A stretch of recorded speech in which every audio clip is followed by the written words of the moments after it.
Etikmo kwadwo ne beso biribra. Kwame Nkrumah birimbram. Adiachi bia adichi biara nso ni munsem o. Kwame atu apema bransa medu kata were Nkrumah twentwenku a watwen na beku agi oman. Eyi nti Kwame kasa. Nkrumah kasa. Okay, 101.7 Shilem. So for your transit, what they actually be medium, and now they will quad up something that tosu do and kono, but something what tree a few penny you know. Wednesday, 19th August 2020, in the year of our Lord. Time check, you know, 47 minutes past 6. No, see, pounds ma at your 9 and so. A radia kwa was son and Kwame Nkrumah Tikese, Monisho president of the land. For Bible, na yankenka unyanko pansem. The book of Colossians. Chapter 3, verse 23 and 24. Kolese fuanguma etre miensa imu aduonu miensa kopim aduonu na yenti onyankopon asem na adwuma biara moye no mumfiri okra munye no sede moye ma awurade na munnya manipa efri sai munim se awurade nsem na mubenya apejade saketua na awurade Kristo na mosom no amen. Ye mu bebre wa ha ye ya ban adwuma se wo ministries bi o se wo agencies bi o se wo ye MPO so ye minister so ye CEO so ye MDO so no kra no no kra no we clerk we receptionist no kra no ye de na to district bi anasa municipal bi ana wo unity bi ade ba ko a ye hunu wo woni a titiri dodo no ye no aba adwuma mu ni se ene wa ba ochina wo ma oh bosomi na nya 19 wo be boko kwa sasa kwapisa bosomi beso akwagina katua no wadi wo ba ade ba ko wota hwe kira kwan any papers ya aban wo mu so omnim lo totwa ne de oh wo mu ya ade pa wo be ba be 9 o'clock 10 ubusa na wo so wo mu ho no ya na ka ho odin oh what pokua se ka ho odin adenta wunya ka oh choko dabi why kaswa emodin enti waba 10 o'clock no ebebo 12 o'clock no okọ break oba 2 ebo 3:30 ese se wotutu tudwumo awe kwafo a epie free aso dem okọ wan tenene honya dwuma wo bi wo wa adu obi na adom wo fa wo de watena store no okay FM 101.7 sese na dwe ye ne se ma menu ana papa na wafa no de na tena store na no se nipa no wonu mbom na eboa ma me na ma na ton ne yema wo bi o wa ni tiri mu pa nyina ne se an wonya adwuma papa bia obekwa akwenti we de o de hwale time mfa ne ho so ati store pa no so wokona wo kotade na hwe da bia wo hwe ni phone so ndi se de obesia na nima bu se wo to sei oh ye mu bebre wo ho a obi na AC dan ana wo ye mason ana wo hu mobasa bra now adan no so kura be sibi na wanya wano aduane na dwe ye ne se de o si dan na wo boa no Abia we minister, deputy minister, CEO, MD. Man pani di adwuma shawunsa. Did ye wan kasa said you will see ye adwuma no. Sa wo di anka ba no sa. Ka no aye di ama wo kan. Sanka wa na auto ka ene sai na wa na ka wo ba ya. Enka sa na wo ba ye no. Ka wonye obi ma wo kire wo made se wo kire nkwada ade wo school no eti se wo mapa na good dem ho o ma na ye nipa 20 25 30 ɛna wo kyerɛ wo ma de a etika sɛ na abɛkyerɛ de no bibusa wo enti sɛ nkaka no wankasa wo de a ɛna wo di metia eti sika da bia wo wia efiri sesi no mu no enti kasa na abɛwia no ɛno ɛnɛ ɔsomafo Paul etumi ne wofo wɔsi na adwuma biara moyɛ no adwuma biara sɛ kaya yempo na woyɛ sɛ obi na adom wo sɛ bra no won kyerɛ wadwuma sɛ obi na afa wo sɛ maid afa wo sɛ house boy adwuma biara moyɛ no wɔsi momfiri ɔkra mu nyɛ no sɛdeɛ moyɛ ma awurade na monyɛ manipa obi ayare no aba hospital pa na hwede nurse ni tete ma me panimu tete akokore tete oba tan ya ohunu sɛ wo mɔbɔ ese dabre ni nurse no akora wɔkɔɔ no kyɛ sɛ wankoso obi nyare ni de wa osi jojo nipa nyame na aboa wa mo obey commander o adwuma na wo ye no enye ye ne sɛdeɛ wo ya mawurade wo se firi wo kramu firi wo kram mu bebre anya yie esanse sika ya gine saka tua no wo asaka akatua no ye nya ho adwuma 1 month o madwuma no register a sickly no da ho obeba adwuma mu no adwuma sɛ so ba 6 o'clock no baba ba 11 no mai oba ya wori ayi nkomodie enti man hyira bi a sɛ ba no ema ti ha na adwuma biara moyɛ no momfiri wɔkra munya ne sɛ moyɛ ma awurade na monyɛ manipa efiri sɛ monim sɛ awurade nsɛm ɛna mobɛnya apagyadeɛ sɛ akatua nipa betua wo kadeɛ nanso apagyadeɛ bi wɔ mu sɛ otua wo ka wo ba nyare otua wo ka wangaza wo nyare ya mabo amaneɛ sɛ wo maame asɛm ato no fasikabra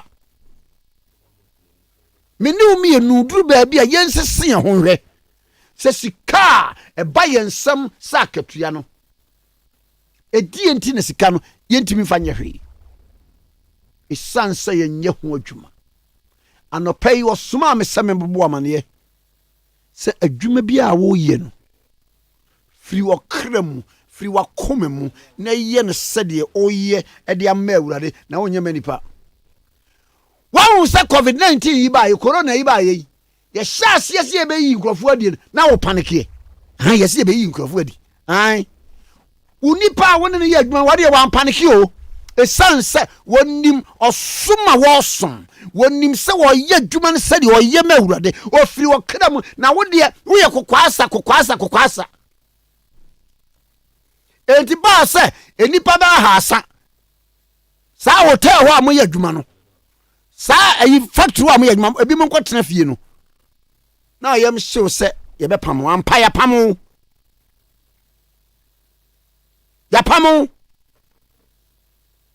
esan sɛ onim sɛ wo wonyɛ adwuma ɔdɔfo ɔsoma me sɛ mebo amaneɛ sɛ biribiara a yɛyɛ no ɛwom sɛ yɛbɛgye akakyerɛ nipa nsɛm deɛ nanso yɛmfa ne sɛ onyankopɔn ɛne yɛyade ama no mepaakyɛ yɛ kenkan fi Kolosefoɔ nwoma etirem yɛnsa yimu aduonum yɛnsa ɛne aduonum nan na adwuma biara a moyɛ no momfiri ɔkra mu nyɛ ne sɛdeɛ moyɛ ma awurade na monyɛ ma nipa efiri sɛ monim sɛ awurade nsɛm na mobɛnya apagyadeɛ sɛ akatua na awurade Yesu Kristo ɛna mosom no awurade asɛm nie wonhyira so ɛwɔ gyidie mfa gyidie ka sɛ amen.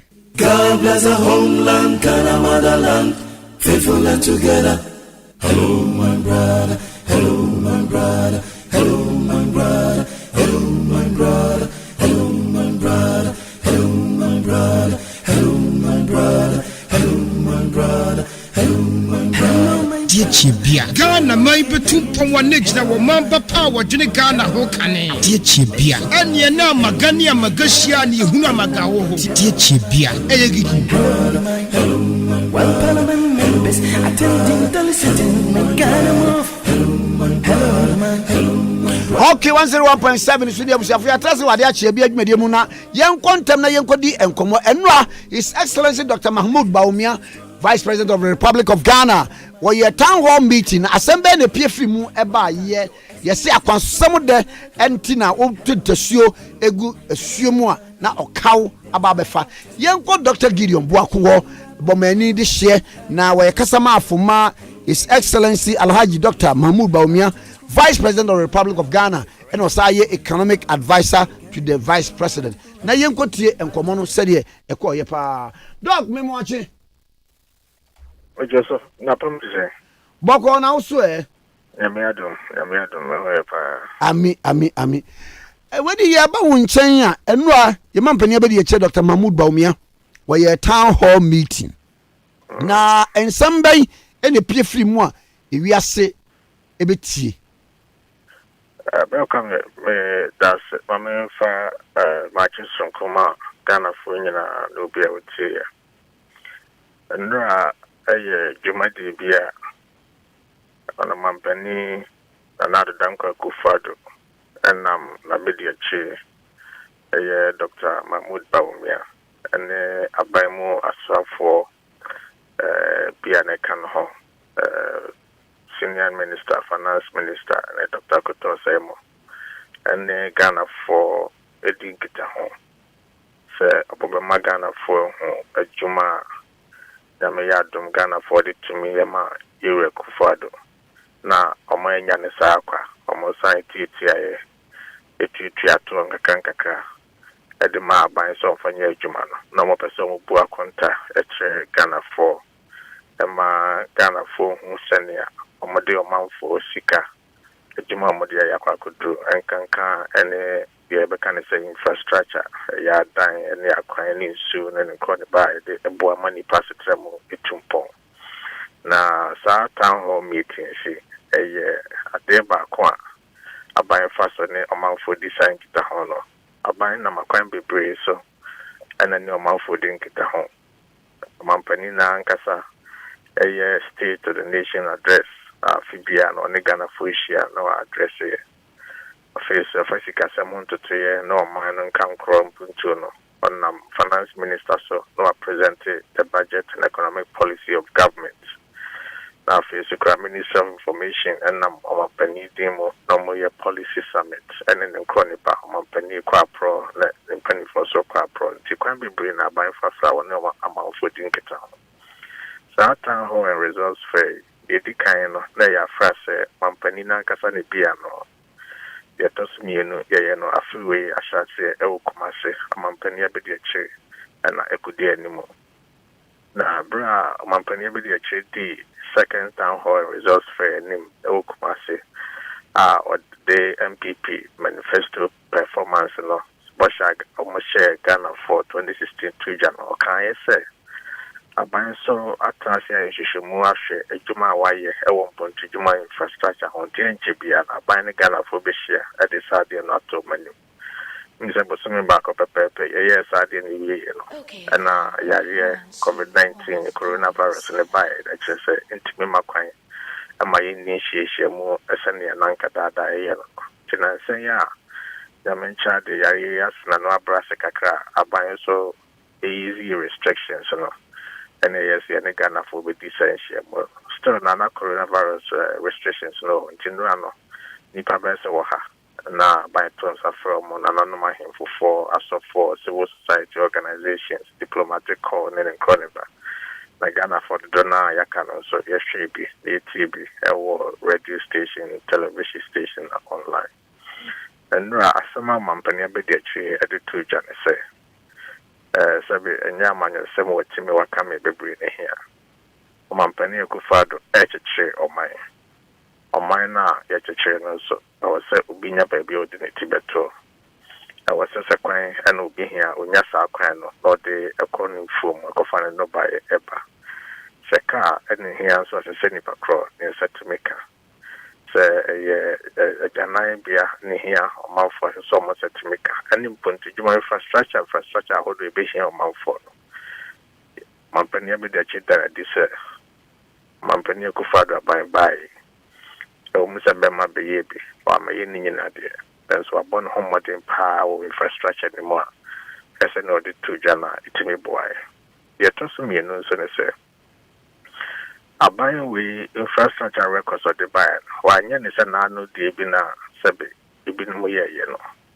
Say you say I am from to Juma Bibri, ya kuchi kakrego krata so you say green book. So we krata anymore. Na drawings, architects what office of my draw project na nkasa de any form. Oka yasu which say you are seen a baby. But the Kufado say on no unfriend sojourn and no. I'm a cousin Chegana for. I didn't know chair, send you city and then no son or chill. They were being so overchill, send you city.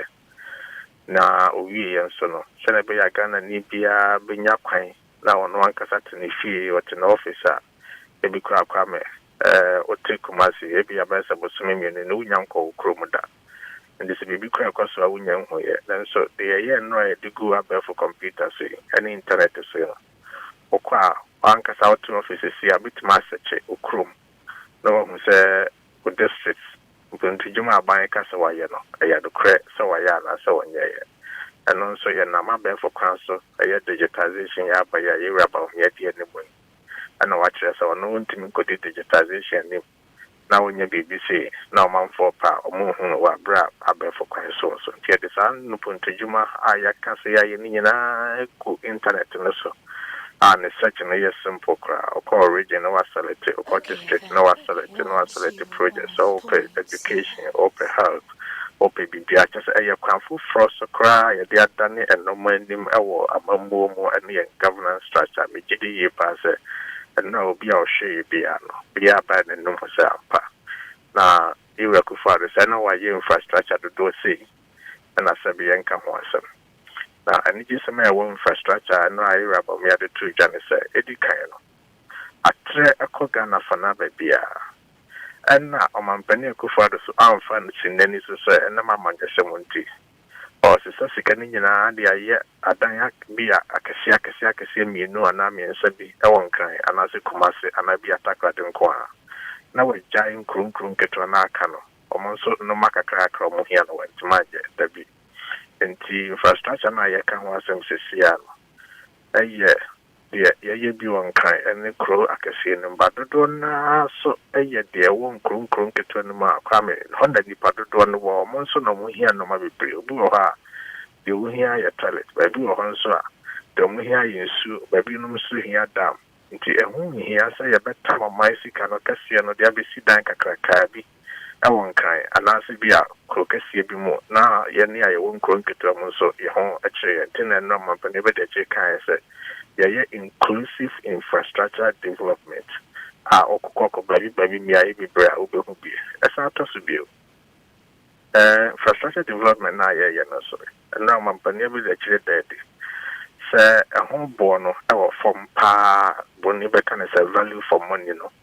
A chain, Sabio, Abia, or car, Bandadano, Iramahama, Bino, Nacity. Now, young Fatima Bakubi.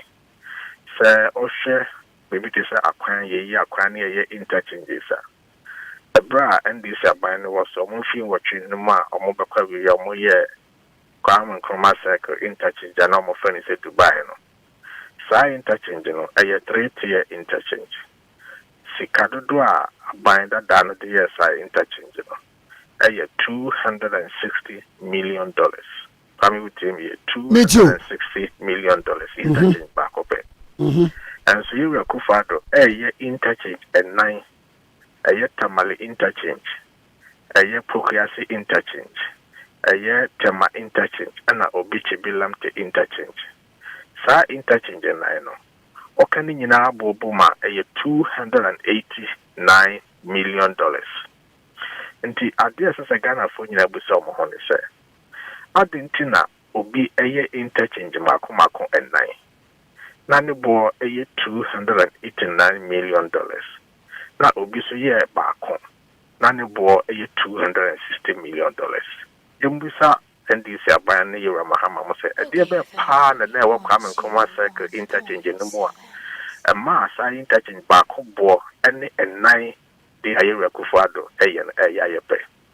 And yes, so I say, cycle interchange, no, I saw a interchanges in fact, so we should more.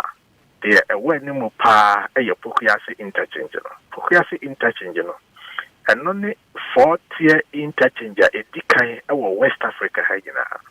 In fact, Africa Hagina, we use South Africa free Ghana and the Tosum Yenua or your manner or your 4-tier interchange. A bit neat West Africa. Africa Hagina country back up and what my interchange. Necessary and workers be a bronze 4-tier interchange. It has never happened. But 4-tier interchange any of the Pokiasic or the Temalika now the Temaka now the beach bilam take one that you record Nina boy 289 million. Now I don't go Pokiasia and this is for a claim credit and say one more pension and one more share. Nani omko jisika wa African Development Bank ayo mining nyina nim sem ntinya bibi obi ko share kokoa mu a okope bibi adie na den na 4-tier interchange no ne bo wo fom sa se wo ti 4-tier interchange ni sika na fit 260 mu a eno yesen minim se bia wo figure na edi kan no anra you about me akan se no kre Sir Pokiasi interchange, not a 4-tier interchange, not a 3-tier interchange. Oh, okay. The circle there, now you're about Miaka, NDC are binder down on November, the carbon semi back I'm on my free abaimono. And now Africa Development Bank for a year, so Obama says, I'm a year, sir, 3-tier interchange in Pokiasi. Until November 2016, I know correct. Sir, Mashaba Jafie, Edge, Sicano at Tomo. Not a 3-tier interchange. That's a 3-tier interchange now, Mashaba Jafie, Edge, Homsicatumono. Now a $70 million. You were Kufadra buying the buyer. I know who says a young Pijamu back one Kamamananya 4-tier.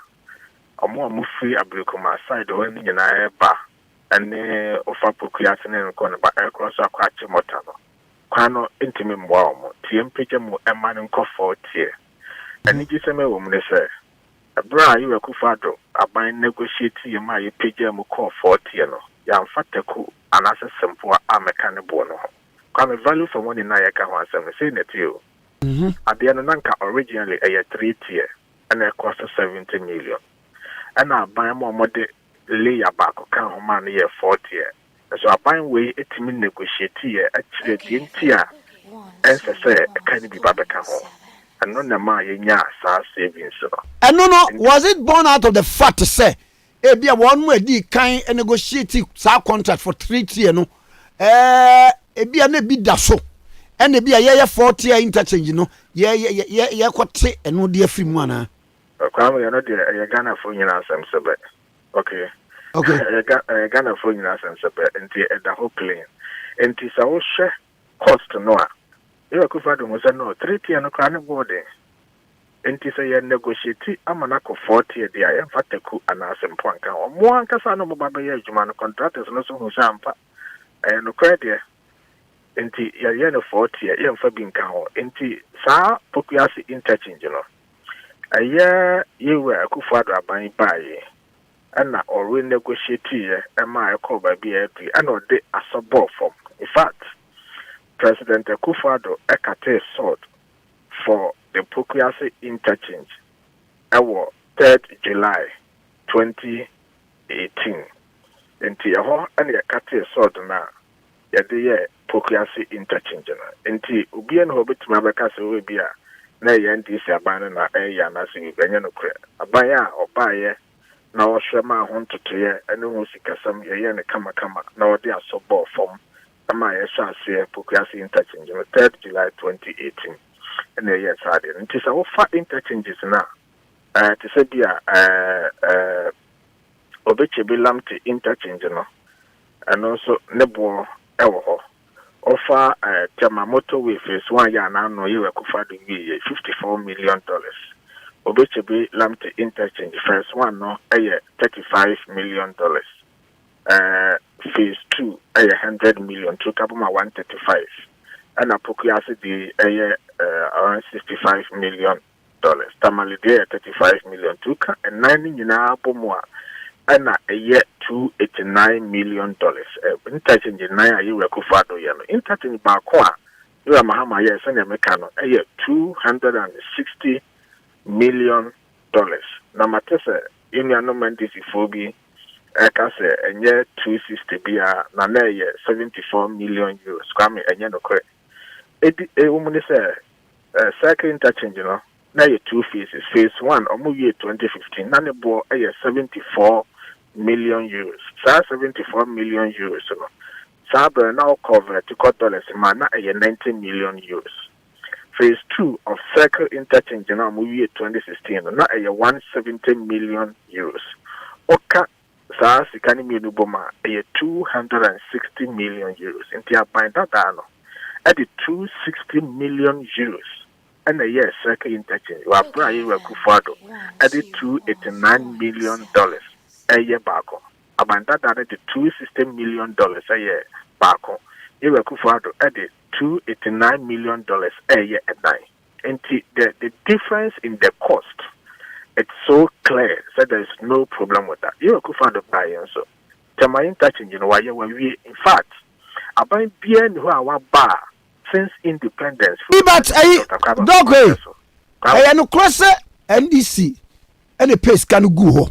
Temadiano. I know Kwame, I know credit. Okay. Edika no mamen chilmo. Say na basi na modern contempo ebe keka no mabe pray. Edika no. Aye tema interchange. Kwame go tell me here. Did you? Tema interchange ya you were kufado aban by o ma ye no. Masaba Jafie Akye Sika yede yetema interchange tumuno our 2018. Kwame 2018. And a parliament approve Sika yede yetema interchange ni tum. Parliament approve 2018 in 19th July 2018. And a Vice President Dr. Mahamudu Bawumia at the ASO Ecobo form. MIS started my interchange. It cannot be right. So NDC for because someone started my interchange. Parliamentary approval was in 2018. You were about me and they saw a ball from my started my interchange on 19 July 2018. That also mean no. Pokuyasi interchange, you know, parliamentary approval for Pokuyasi interchange started November 2016 for 3-tier interchange. Na yamfa some more from any home bibia. You were Kufado by and I already negotiated my call 4-tier interchange while Brian Fat Sikani Bianca home. And on the 3rd July 2018, President Nana Adodankwa Kufado at the Asobo from MIS Party Pokuyasi interchange. Obechebe Lamte interchange, you know, parliamentary approval. Sikaya de yesa interchange no abayesa kan no 2019 and 21st October abay ade aso ebo from MIS Tate Obechibe Lamte interchange. Tamale interchange is a part of the Sino Hydro facility. Sino Hydro ya buy $2 billion a President Akufo-Addo mo ekope buy a day akwane no konibano. And also you were Akufo-Addo ade aso from on the 10th of April 2019. In contempono, sir, and this is one a shares Hajimati in as a Kwame, it is never true. And to send an Americano. No customer woman is a bank bien who bar since independence. Ninfie Naya is the kind what you must start interchanges Marco, and 9 our Ghana had that. In fact, Kwame, share Iraq for crying interchanges our year now. Ushama. Yatikumasi has often an economy. Kwame so him send his chair. Yeah.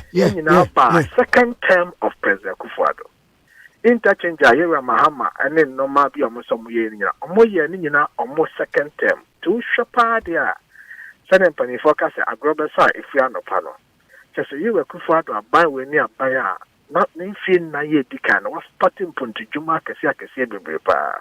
In fact, last week, a year 14th of August. And sa Accra Tema La Beach Road no.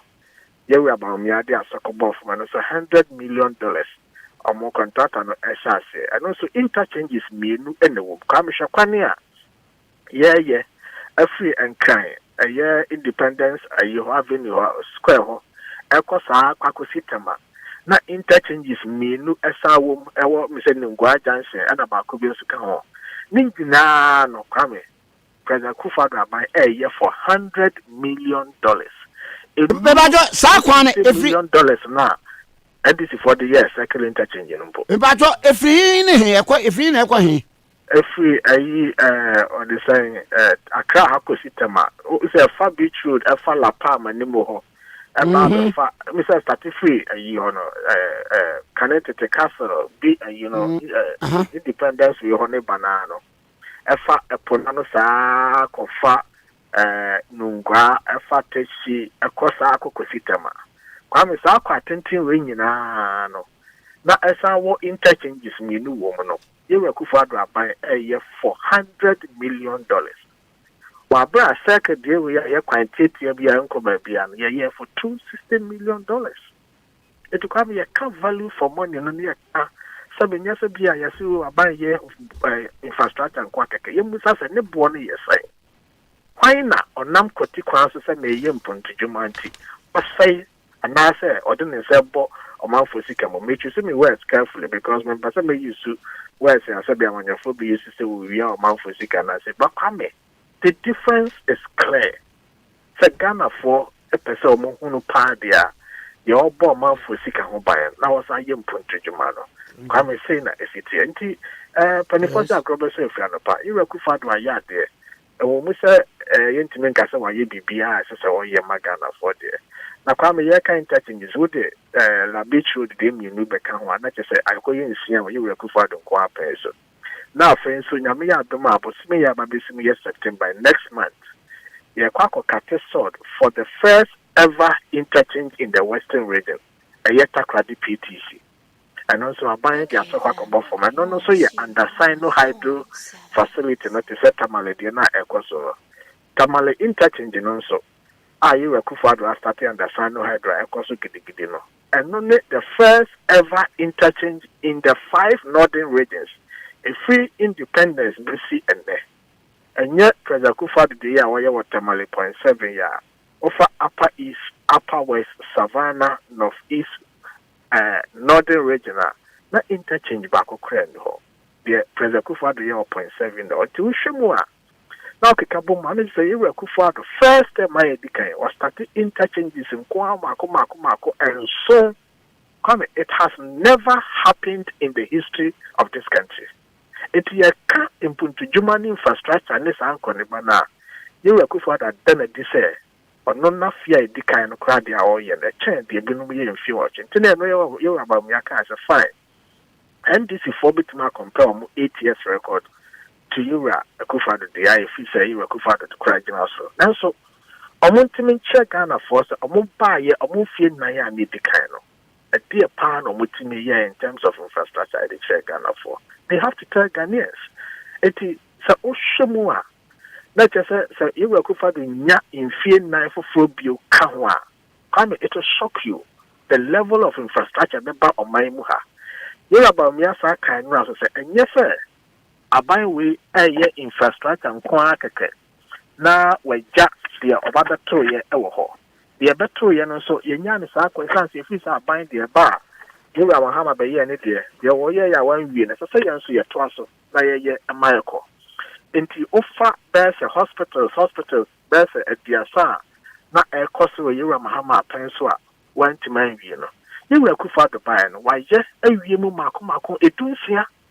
aye hospitals no yes Kwame iti President Mahama jaba bi no ka kire krofo so project amija ha mo ntoso na ye mo Kwame sem bobo bi akrewa in fact former company be the chief speech no copy 21 a ewo ho o central regional ya completely polyclinic ewo besianse Iwe Mahama na start ye ba be wie okoba bi te se gomwa dra wampoma and also polyclinic na ho aban ba ya wa ba wie okoba bi te se ekunfi nuakwa and also aban ba polyclinic na omo ye ho ya ba wie okoba bi te se biriwa and also Iwe Kufuor the ba ya ba wie adwuma na ye ho a na and also ekoso oko baby to say baby to say esi sunkwa and also you were Akufo-Addo bye no aba be wie adwuma na ho na ekoso what yes enti okaka 16 polyclinics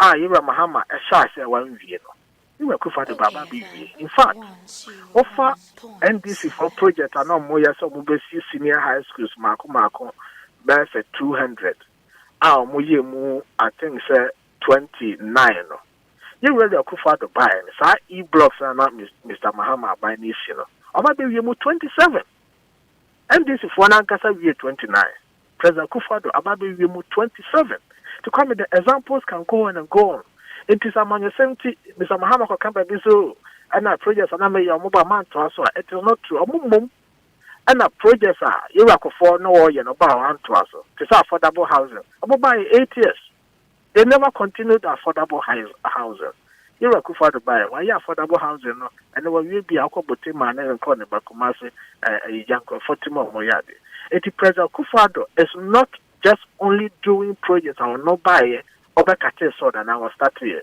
name the NDC for jaw honumpo President Akufo-Addo atwanso a why we to do na ye eguso Kwame Sani echiche o mai that is governance so wo hwe o ma de na nsai kwa beto so na won so what they was say no why ni ye no ma ne bo so aba from the amount man for because our value for money no it is so critical Kwame it should never be acceptable say aban be de 289 million year interchanges in line na obedi 260 million year back up I mean it doesn't make sense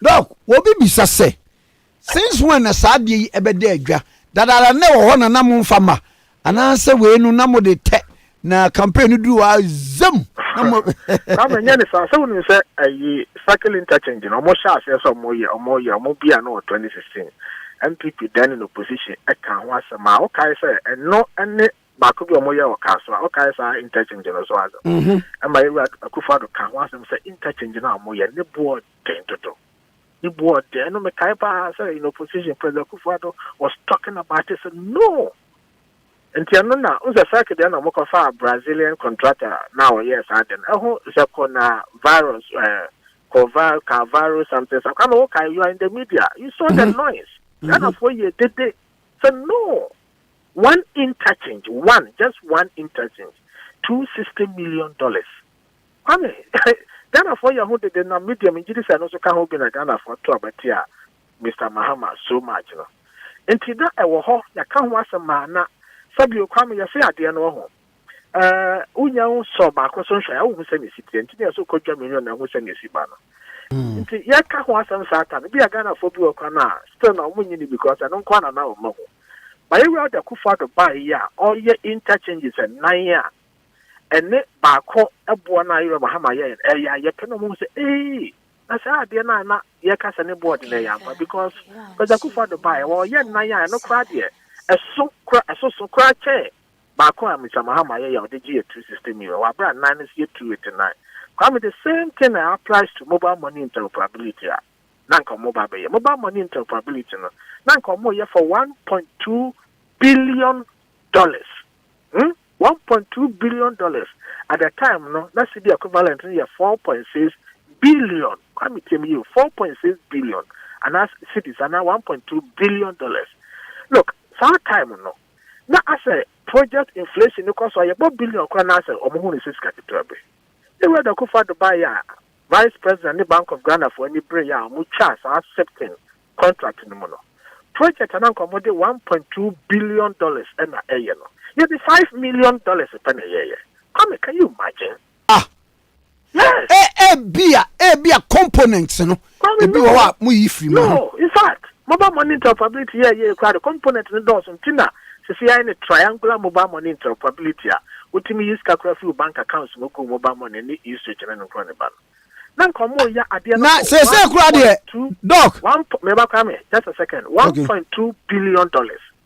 Yet the $5 million a penny, yes, $1 million. Come first one is $1 billion, $1.2 billion. That be Dog way.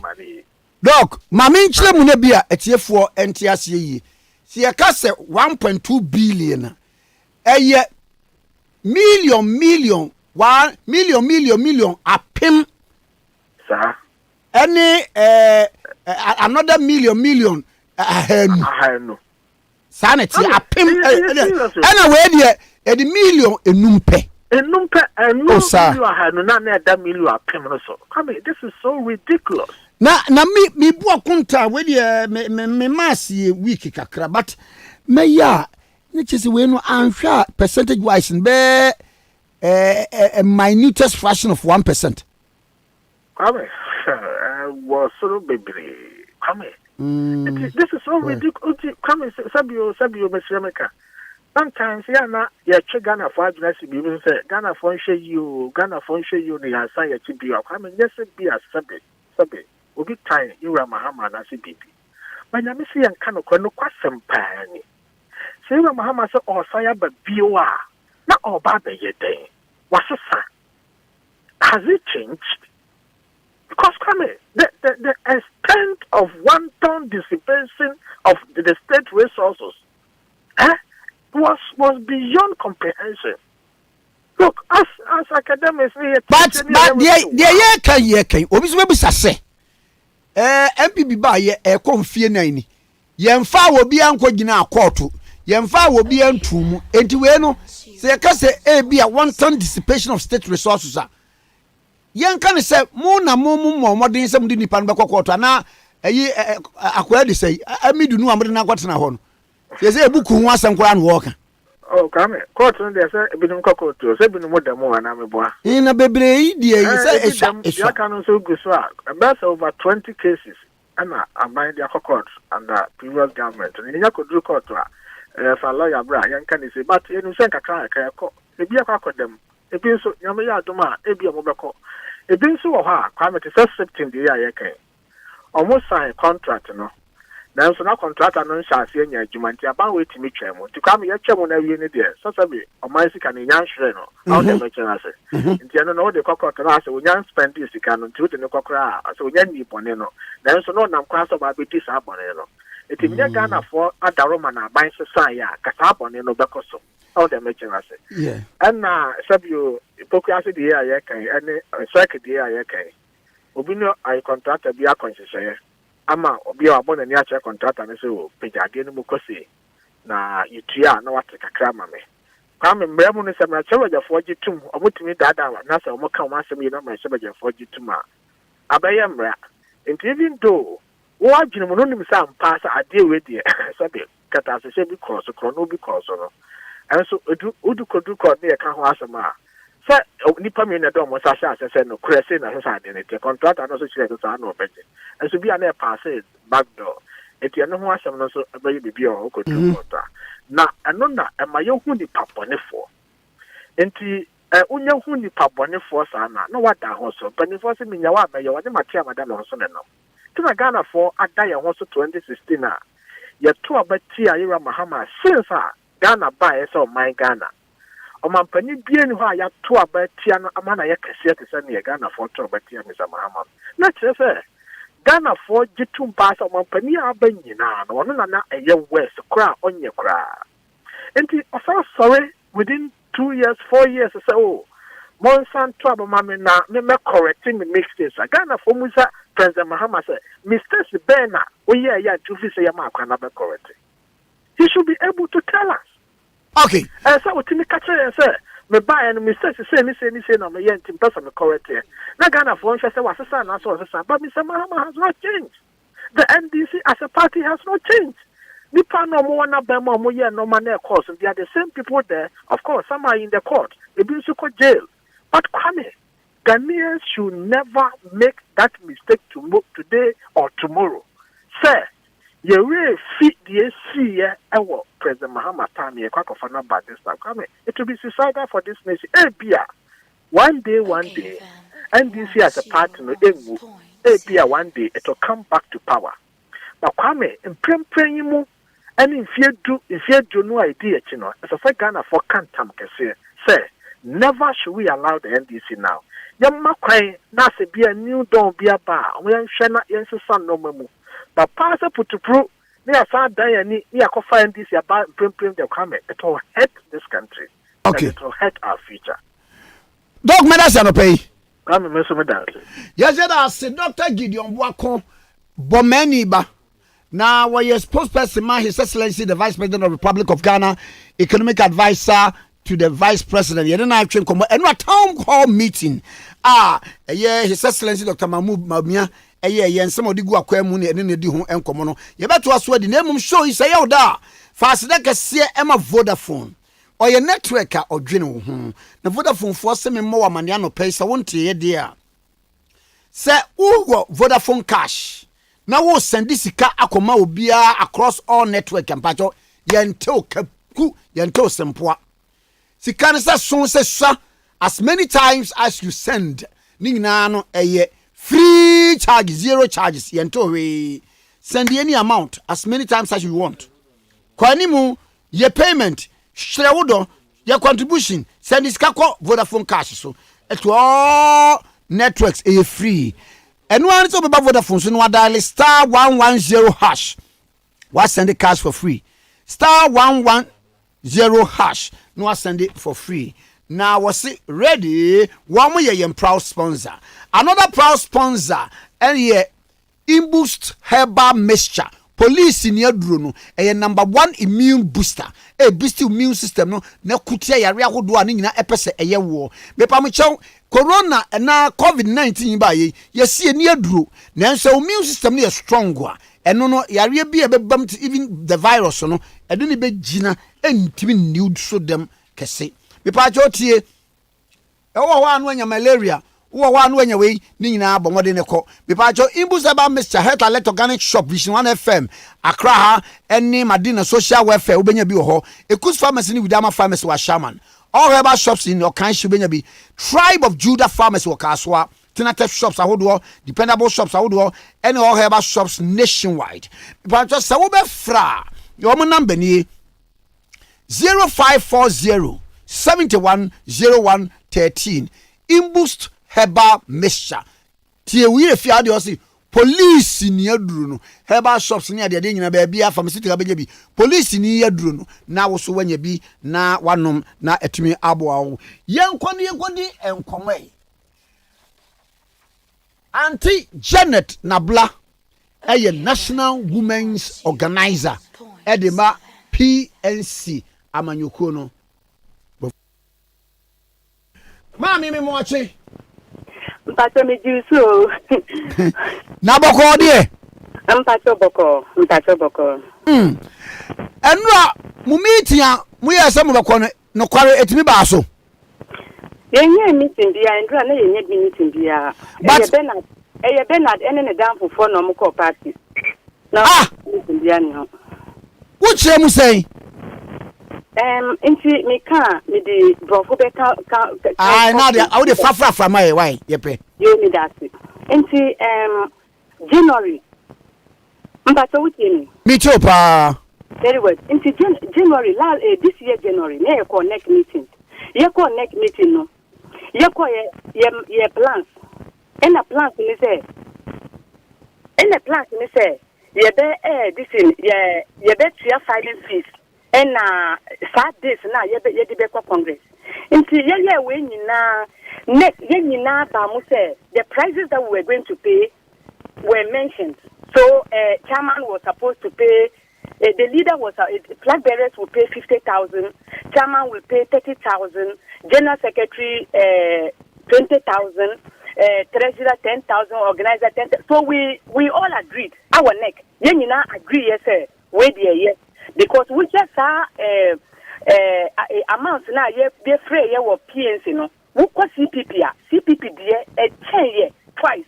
And see yep di buy na ye kurampo ye see hold na we kurampo because enua sa sika na e di be run activities our congress no mo e no mo see there be ye. And see that was me were next meeting no information in our phone too. And the leader of our party, Dr. Edward Nasigri Mahama, Bernard Mona, Abe Kachire say, or these nominations, our all your net platforms, or see in say, come and pick a form. And then more importantly, you have to pay the price. We will say last 4 years, Bernard Mona won't yaka. Or the check na mine and a check in a bounce here. And Bernard Mona won't you a filing fee.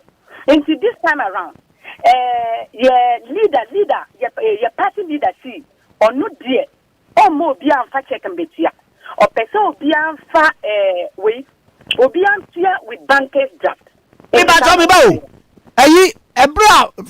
Last time I'm call you know and what can say chairman but Benandona in a check your demand send the filing fee no check to me uncle bounce yes and to me go through and to Santi the leader of our party Dr. Edward Nasigri Mahama see or more beyond check this and check our party hope beyond Obianko bankers draft immediately Bernard Mona way and organic friend down for Fuentra.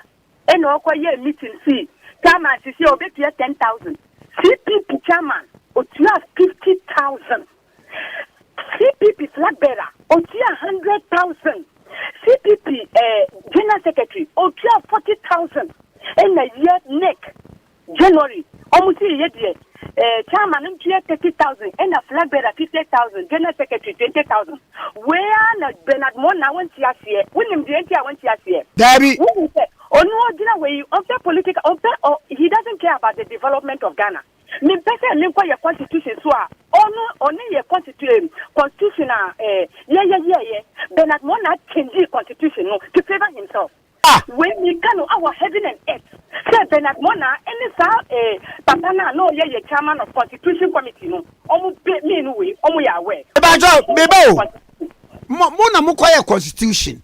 Which part of the constitution did Mona change? Mona changed the constitution. Our constitution, any changes to it. And in 2015, Congress, Congress is so. You change the name of constitution. Number one, Congress see, leadership no, and what chairman in change. See, and lead a flag bearer in change. Number one, I change no. Number two, I change all deputies are nominations. No, Sisi I nomination mubium.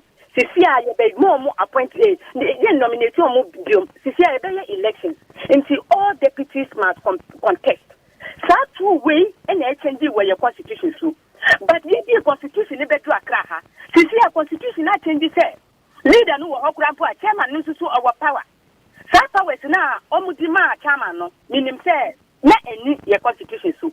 Bernard Mona, any your constitution chairman no, any changes are the chairman of the constitution committee, only changes are the no, any your constitution so.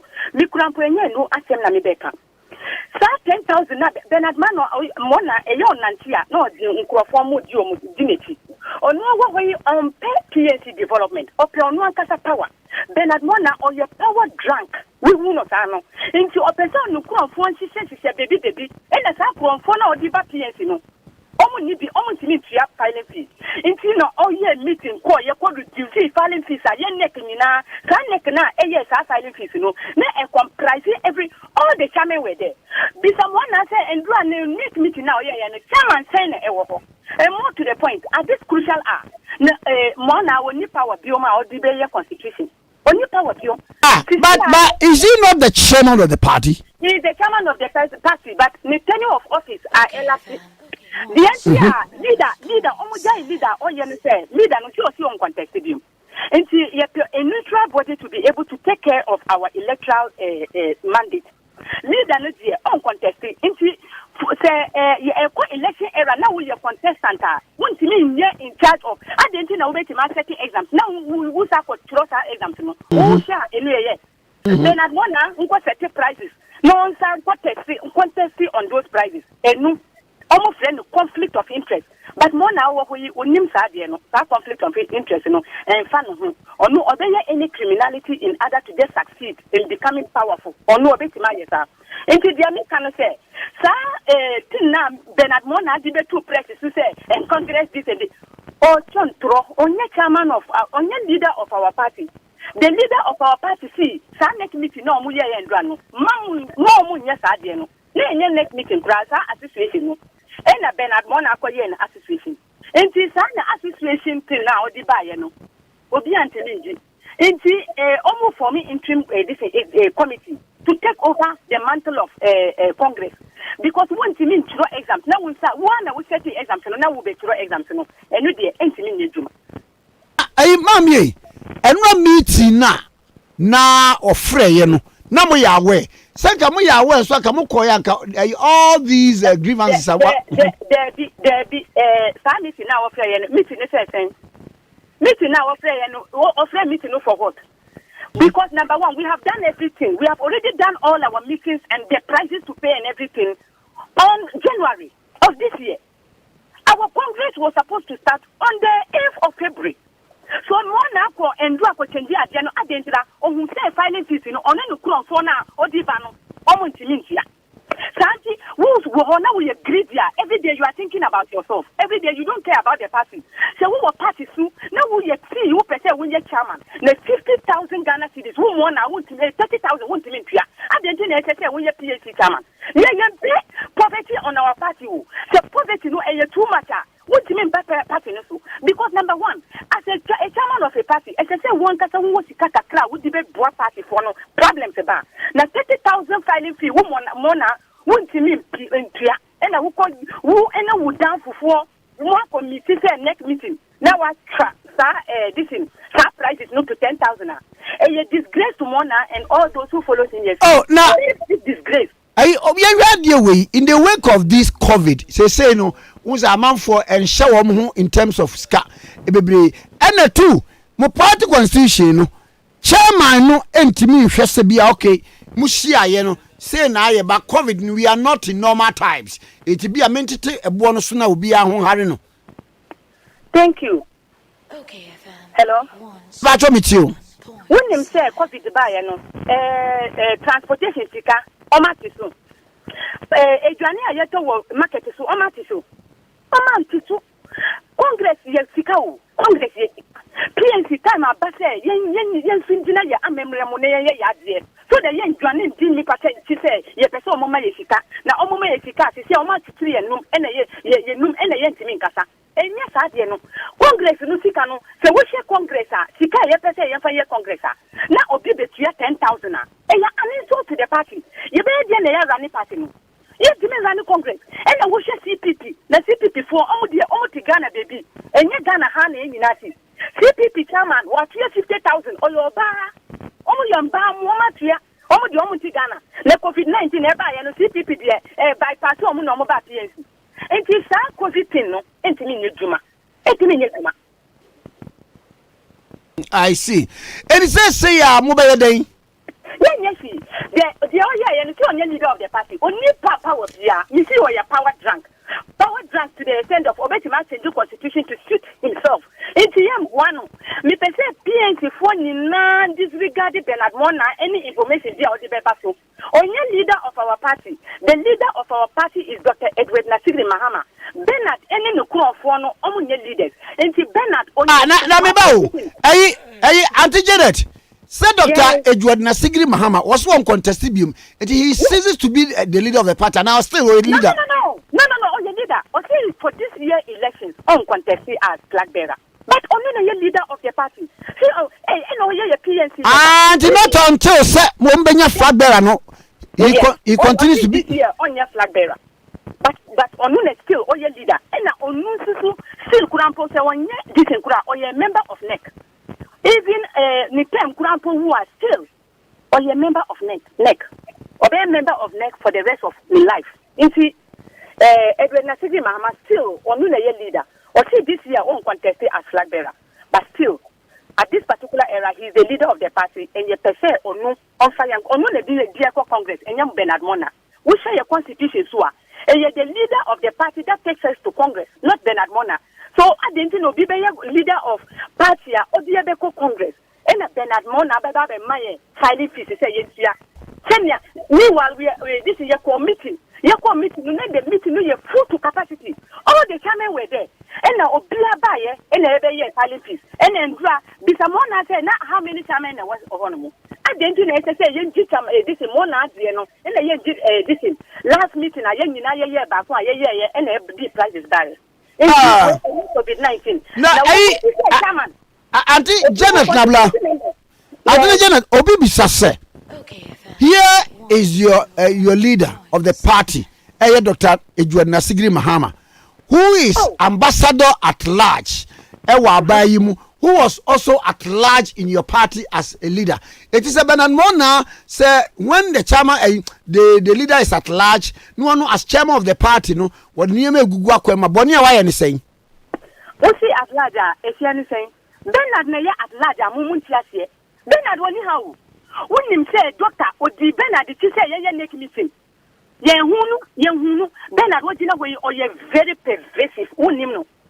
Or no, or person ye bibia nipa beka say or person obia looking back our Ghana for him. Stand Bernard here.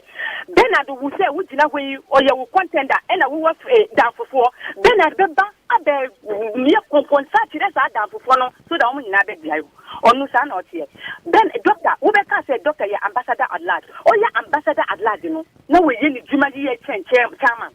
Who says that time na sala wo hono who say Bernard ba ya be ka say doctor woni ho na of person we ask you who said the doctor woni ni juma meanwhile that wasn't it doctor Bernard be ka tell doctor say next meeting and the doctor say by your Muslim brothers and sisters omu ye omu fasting no na omu chenkom na omu chenkom na we see next meeting na jai no we omu this in chenkom no nti immediately omu we ye Dr. Fred Bernard, or see omu we next meeting, or say there be me want me constituency. And Dr. We next week, the following week, or Fred Bernard next meeting, or see me want me constituency. And Dr. Yo me call US. Me call US because ambassador at large, you know, Ghana for Juma na waye, and your PNC, the whole of Ghana. And see or say me call US aba, and me call mayor 1 week. So me ba na ya next meeting. Dr. Free Ghana and the following day, na Bernard for all radio stations, no kasa, and the doctor when you Juma, and the all year ambassador at large. Mrs. Saga, this Bernard, or you nipa bonin. Oh, Debbie, hey, Auntie Jane. Don't let us go personal. Why? The substance of the issue as it is. I understand, but he's the chairman of your party. He is the chairman of my party who doesn't respect the leader of my party and who should respect him. Or no, I won't respect your leader. Now, when I respect him. Now, are incoming elections about contest to be? Me contest general secretary. Oh, okay. Only one contesting. Mini this in Odia Bernard Diba, didn't be this in Congo and Wilson. Oh, okay, I'm Wilson. You Wilson, okay. Madam say Bibi and Yamasa and why? You only that. Mesomeda say, Mammy Janet Nabila and Nabla. And Patrol, Mammy Janet Nabla. Where National Women's Organizer Edema PNC Amanyukuno. Party Yen and near Domo. Me Kaisa Dr. Hilary Man, a pencil 1978, you know. Na a PMP. Na ya son shadiano a bet. Na me Kaisa Kumasi near Taya ye meetings ewo Moshizongo. Na ye meetings near Bania ye compare a beer nako. Oba no patasia ya beer. Oba di abankwa eye bia oba pra ye eye bia na ekọ oba di kokono eye bia ne di be di power and Rollins the FW be 2 years ene mami ko Bernard na somra kwa mami kwa Chairman Bernard Mona memwache openyi majoso na boko die won pai bonti Nami Eddie Acheme.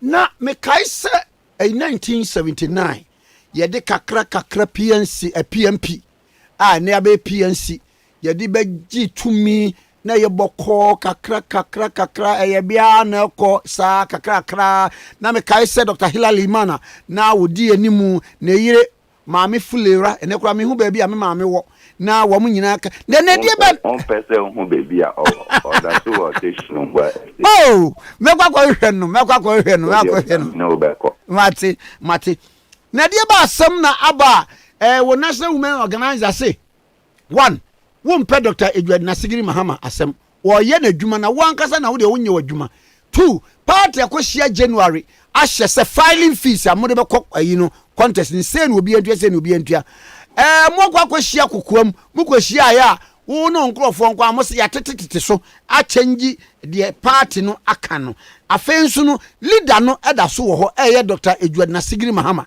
enti ese wa se wo so the power ahia onsema wo ye ensam kakra yi me ni wo nkomo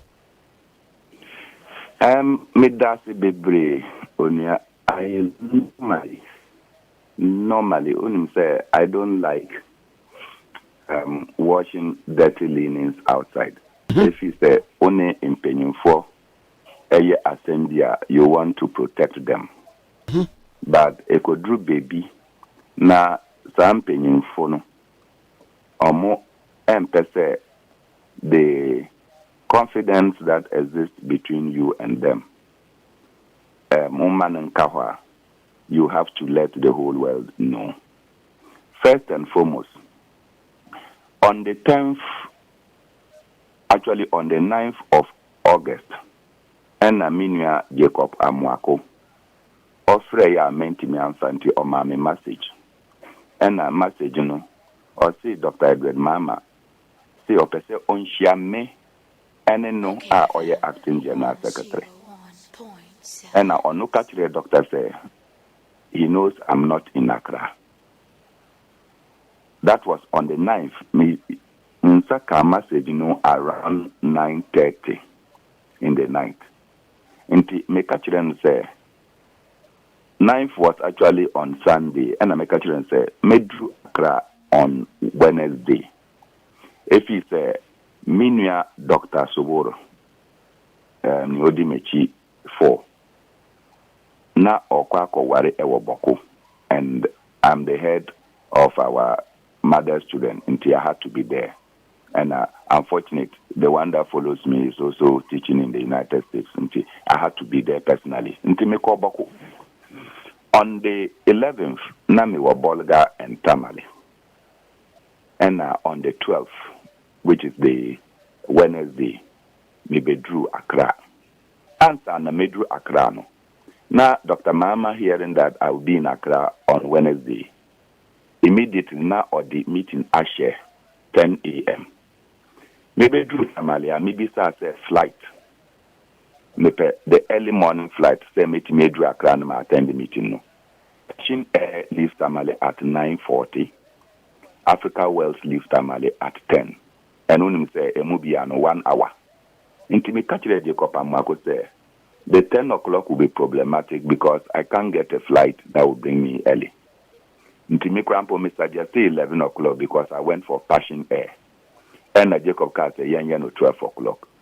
Later, Dr. Mama sent a message to Jacob said, 12 o'clock should be 12 o'clock because our commitment at 1 o'clock until 12 o'clock should not be 1:30. Unfortunately, we could do airport terminal at 7:40. I'm catching them say, the Passion Air that will start at 9:40, maybe to ticket, it's now leaving at 11:40. I had to cancel my ticket and now fortunately booked for Africa World, which is set off at 10. And I went straight to the party office. And and Dr. Mama edited just say he wants us to see how we can move because me or no any acting general secretary no. We are key members of the leadership. Okay. And I said, yes, but we are not the national leadership of the party. Ye national officers, no. Even that, no, we don't have a mandate to call NEC because we took several decisions, Edward Mama, you disapprove of. Until we have to call a proper NEC that will guide us into the direction of the party. Oho and Oka say, no, uncontested for flag bearer. Jacob to say uncontested, and I may say I'm contesting for the chairmanship. So we proceed here, and I may say, and a young fa a dream beer. Chairman, yes, before then, Dr. Sigiri Mahama will assign reasons as to why you're uncontested beam. On what grounds? I don't know, but okay, say on the 13th, 17th, Dr. Mahama Edituja, and I read his own statement. Oka said announcement to the National Executive Committee, PNC, and he gave it out to the media. And wrongly, or see on August 11th, 2020. I met him on August 12th because Wednesday was August 12th. Or see, on August 11th, 2020, I met with the chairman and acting general secretary. I declared then that I am stepping aside as leader. If you are stepping aside as leader, I see anything. Hey, Nekasa, me ni ekonomi bio.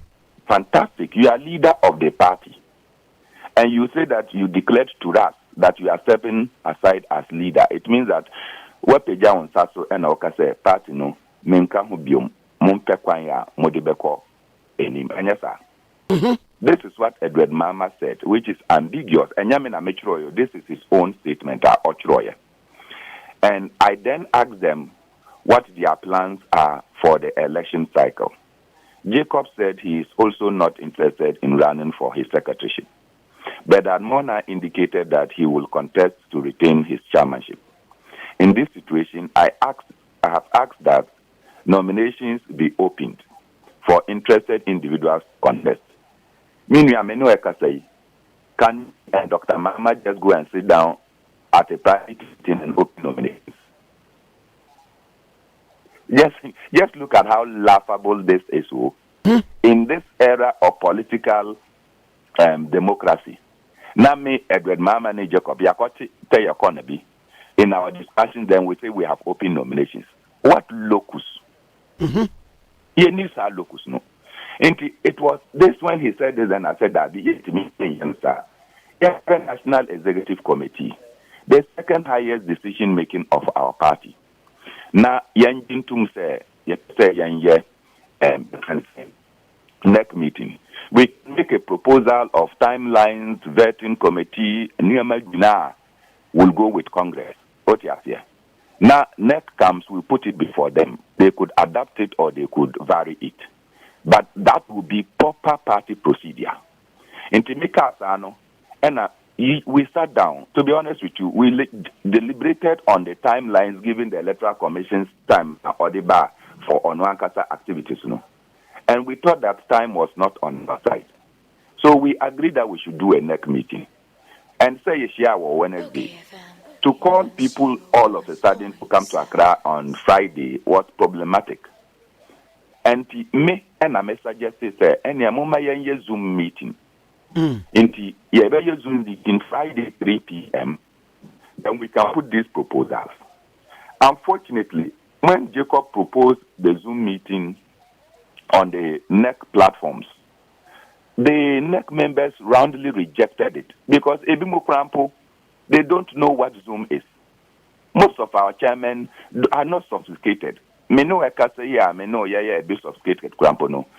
When you are able to download your Zoom app and what have you, internet connectivity, Krampo, sometimes mebwa. So most NEC members rejected and said, NEC is very important that we need to drive the party forward. Until they don't want a Zoom meeting.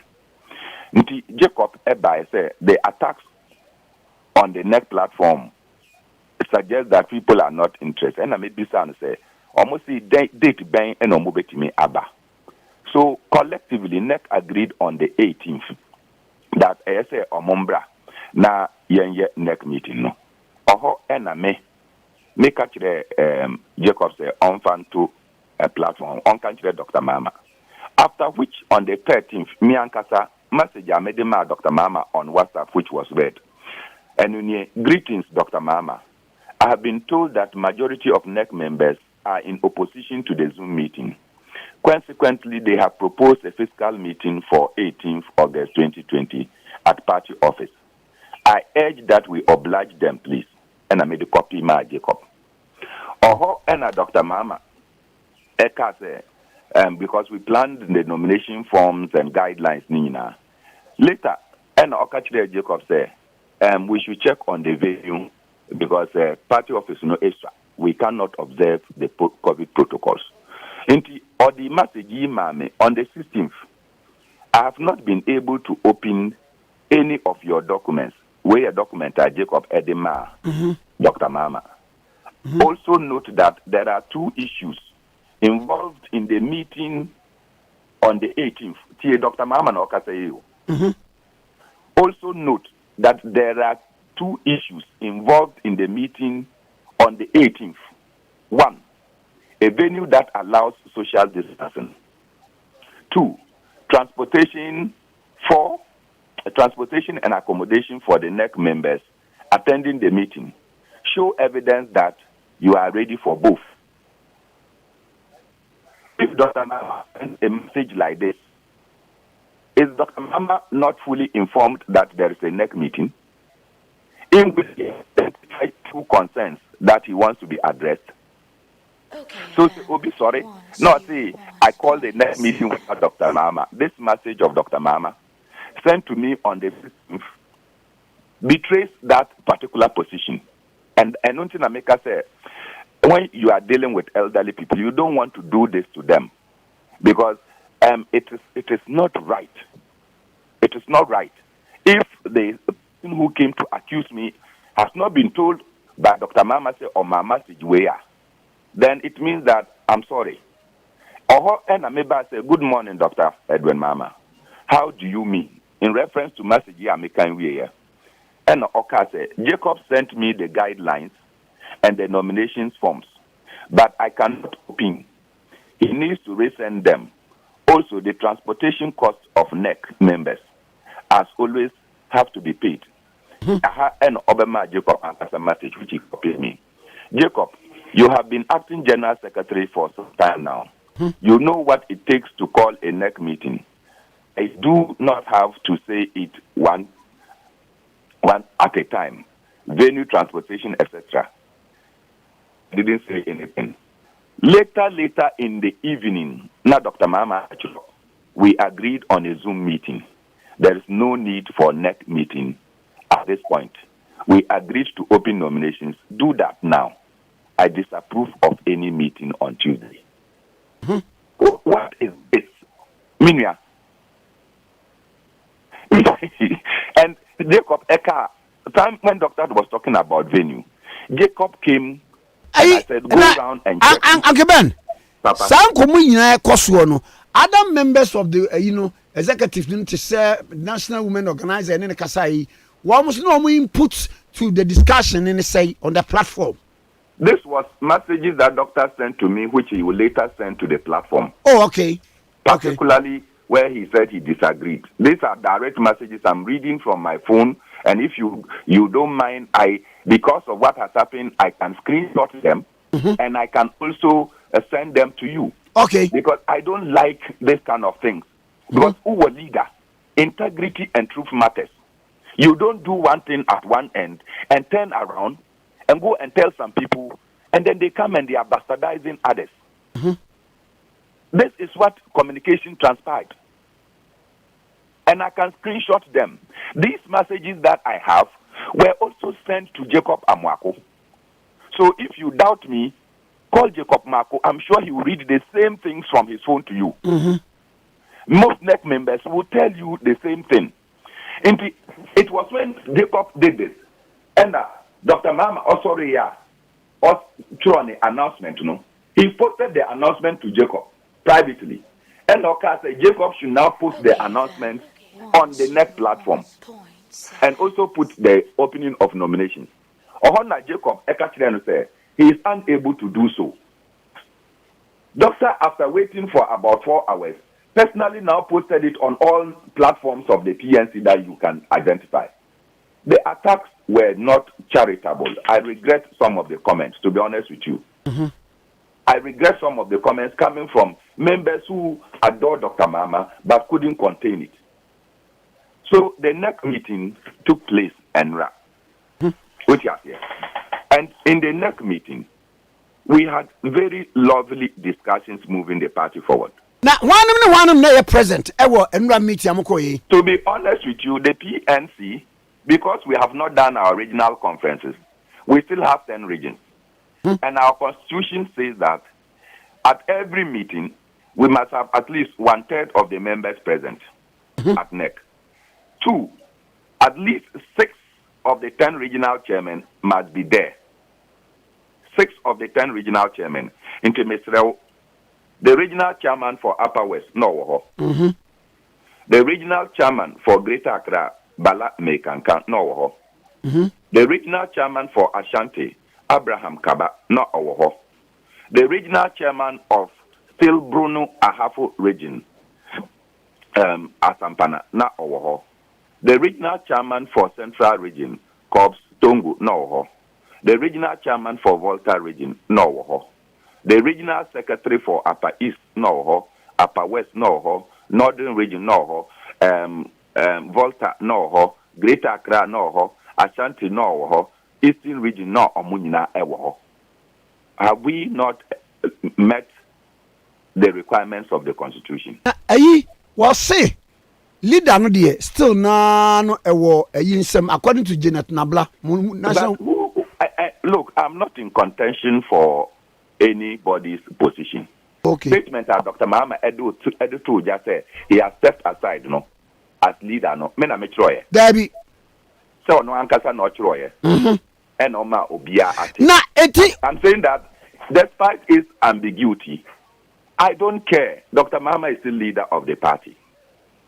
But the Aussie uncontested for flag bearer, we have just opened nominations. It is only at the end of nominations, we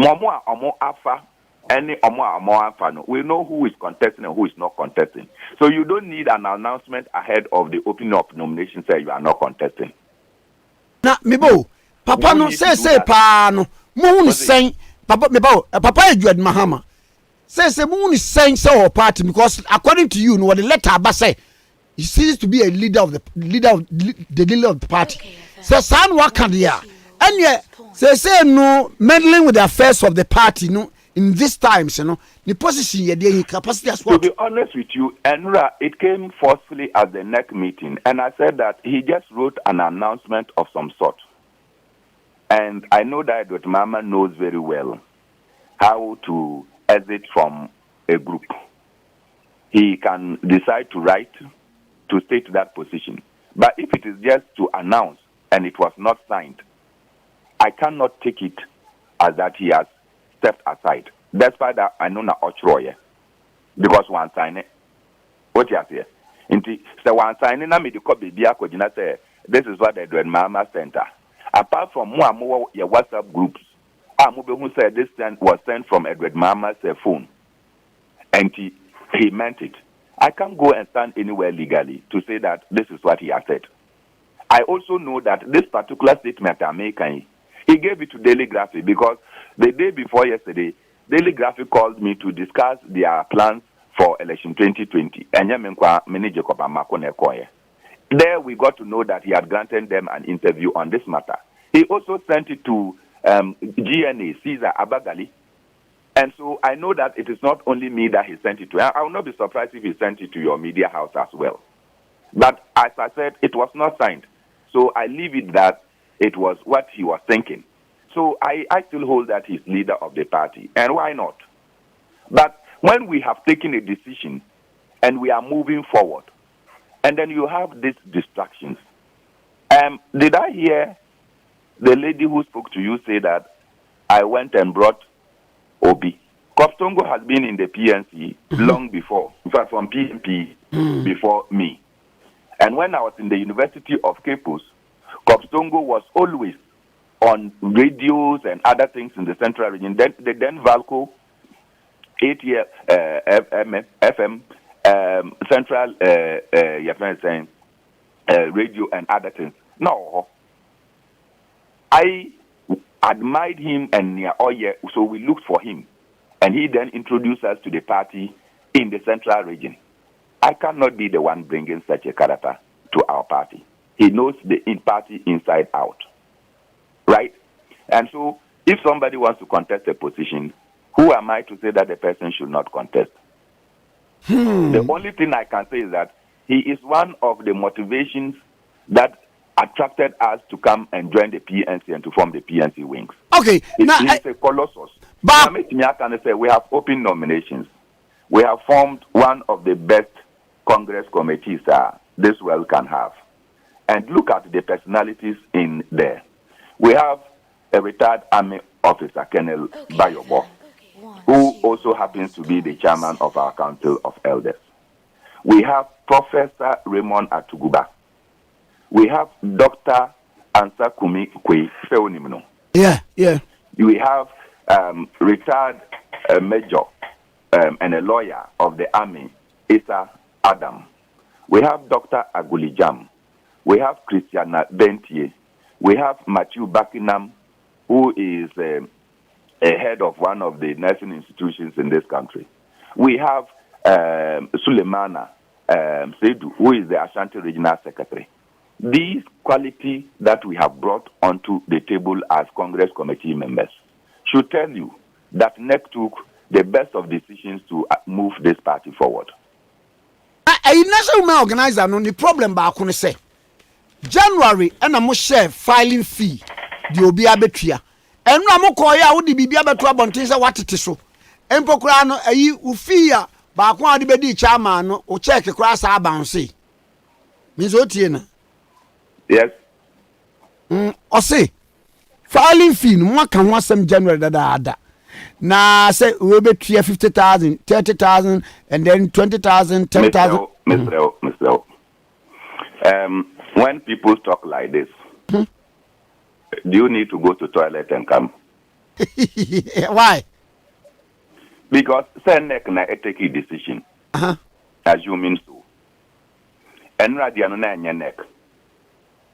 So NEC can review a decision. Okay. Very well. And if assuming say near Okano, NEC took a decision, and NEC decided to review his decision, and Enra, I didn't even make comment. The arguments they raised is that President Akufo-Addo Kurampono light bills are not yet because of COVID. Wama free light. TMU, almost omo amaye nsuo free.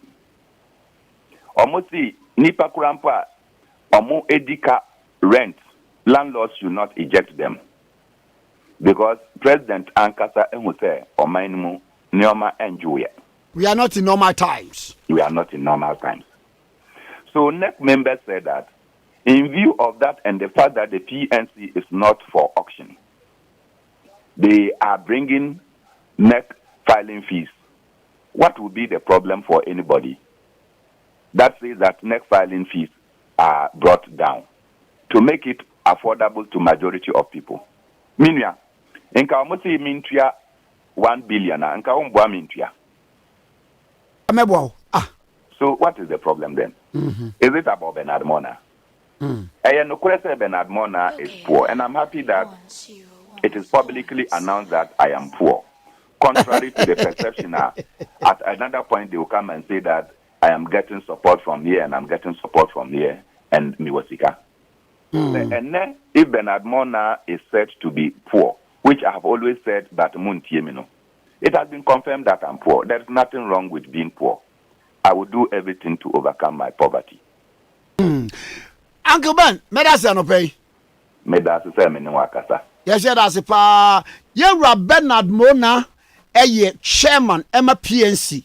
Na baby anyoy na yade na twetwe enkomo afa wo party congress ai beba so ne ho nsem ahodo na de aba na tiefo mema mu history bi e pa twa mu ntie ne yie pa Ekropon School for the Blind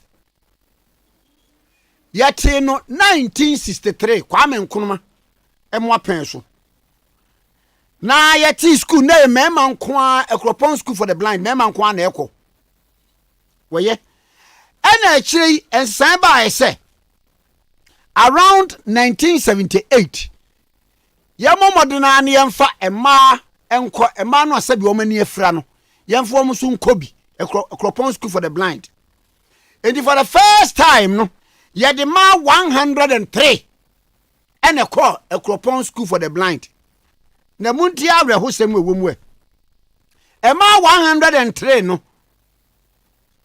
aye do am call ye no emu 92 enyenyim wo school ho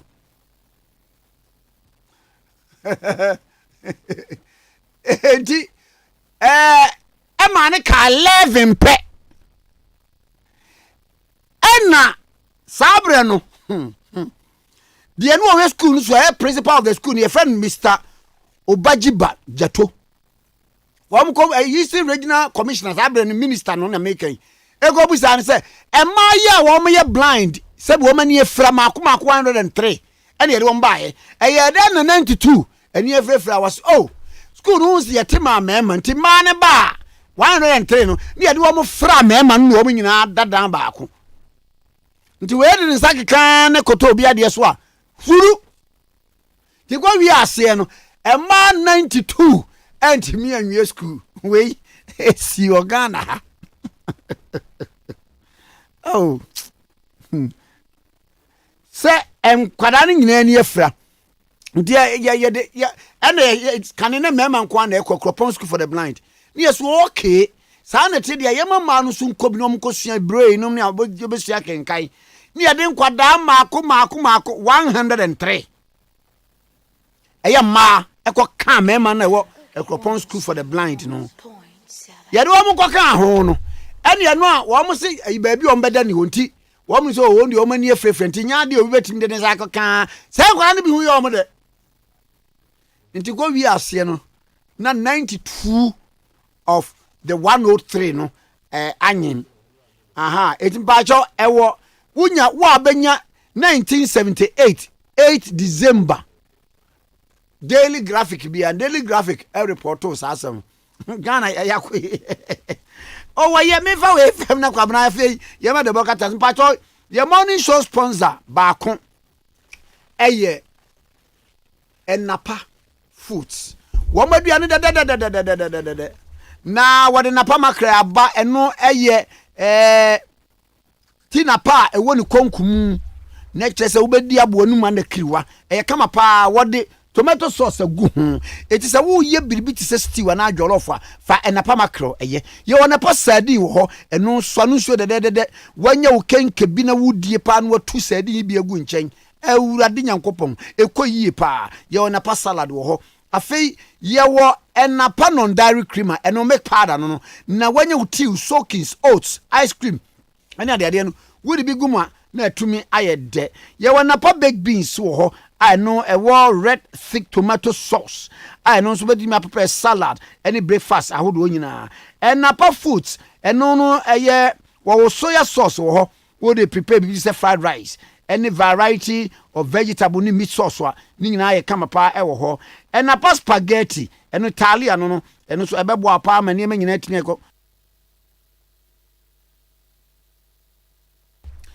na eno so atimia aboapa na e ka spaghetti e simple e talia na wenya wache u stew o spaghetti jollof na o de aye na pa food si wo mo so ye proud sponsor wo mo so asen me etum de dwumadie e bre o kama pa enso e wo ha me pa o cho entontom awi nipa e ma malaria e ma wu enti ade a wo behia pa ne se wo benya new improve having black mosquito coil na sa coil die enso ntontom se ntontom na abo ekum ni team na agi wohwam na wo smoke reduction formula ntimpo nwusie makata na ema cold enti bomodin se entontom ha wo fie workshop office ne ade a kopa new improved having black mosquito coil na ye won spray enso ewo ho emu atutu emu akase eni wo mu boneless emu animals no any flying and crawling insects no ubetimi anjebele tumi aboa wo ni improve having black mosquito spray ewo ho yakofa having comfort de aba na sa comfort yi eba djuma brutal na sa comfort yi wardrobe mu o kitchen sink urinal ni ade nyina washroom ade udi bi beguguo amane tumi akọ na having there ba kope ekum tuntum tim na agyaw aduham sonko wa mo so ye morning show sponsor yenko Yewura Johnson esi edun katia general secretary edema NDC amanyoko no wabone mra ne se most general memo ache ya mia boko de na me adom yekwakura mu e kane wo kwa na ayi ban bi wo ho ne ye fa ne ye pem so gita ban oh unim pe tema mi twa ben sajase no na ni dinu no ei ne ye fa ye pem so ho me ba ho ma de me ma kire yapo amangu dia biso ewo Actually, how you pay so bad. That's why I don't know the so far. Na legina so man na boy man tuntun was say ye pim so wi ase mo ye pim so ye pim so abrabo yi mo ye pim so di na ye pim so ba kwanje enti cars ye ko beku no e dru ha na ejira na pasiafo abeju transanu bi na bia omo be to kado lato kalomo Kalomo nada sajasi de kalomo eka ho enti esumu fide nya enamo ne ayem pusu na ja eno so ti ho na entanfo ho na kodu so ya chabi agu so achama abre na no so ho enti driver duro ho na driver e kramonia so hunu kodu ni boyfriend no obegina ogina na passenger foot but any no bibia attractive no e kamunia onyira any na won san yo because ye pem so ye joint what dey na nya asem kitwa papa awia ko jaba o pa ya jawom ene ewure waye mo fa na enne any afe pa yes sign vigilante bill na ubu nkompa etisei amanyofo mu de ye adwuma bibi wo mu aka ese yetimi tene no ana ehwe ni yie yo enda se pa o kwa waka na no correct bisa ho se den ena vigilantism bill no krano ne farba ni say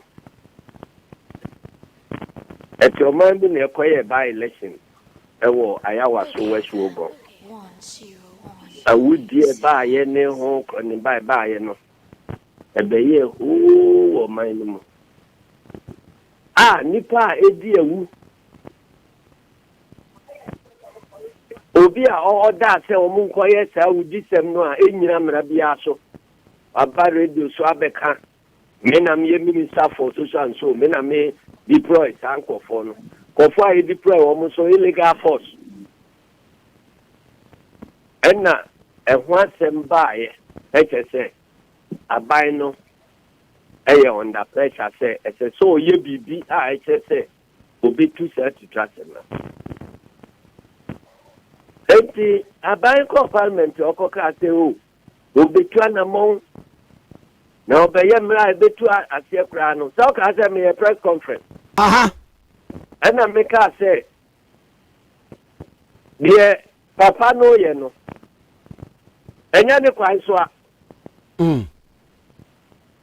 na problem wo ho yade wo ho enti a hospital bia okwa ye lab test ni ade ni se ehwehwe yade no ni ama anu aduro efi se unim se himpo aduro ye mfa nsa kotodwe yade enunti se vigilantism aba na pese o so anu a that solution we nya solution ana omoti commission so short commission say no so short commission so moto hwehwem fiko ye be kulu nipa no ne dealing with them and so okay say LED demonstration wo mai mu kase pa ama me ka say de o ye nu nyina no tu futu agu Ghana fu ani so na President Akufo-Addo aminim no efi ni mranti bremu na bako semu abesi ne no ono to so atutu asem so enu ti de oye nu nyina ya ade a oye na akọkire amanonefo ni ayifo se otu anamon so onya he opekwa obefa protect sankofo no ba kokura ni wa ebetwe na so Yesu wa tedu katia wa ninsa de we de ade we de commission pa ya de a otisi lawyer form panim for we were we ya the way ya transfer we were nimdia wa ha we were nimdia wa ha nimdia no nyina afini ekosi sen enunti yeah ka say okay FM mama peace council for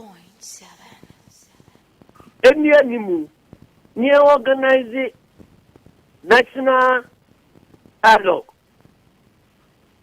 Ye involve Kofi Annan Peacekeeping Training Institute. Ye involve civil society for according there. Ye involve Ghana. Ya get for ya prosi for abai no mumpanim for. Ye nyina ya contract ni ya say. Ediaba pana ewo vigilantism we sorry yenyina chia mu ni yedwene ho a yebetimi identify me farby na yatimi de yensasi centra ekoswa obi antimi nso ano na yesa na fe nyina de yensacha apamo asese say we ana okofa baaye ana say we se bibis na ese me take action no bi abema me instruction say man take action me fi no meye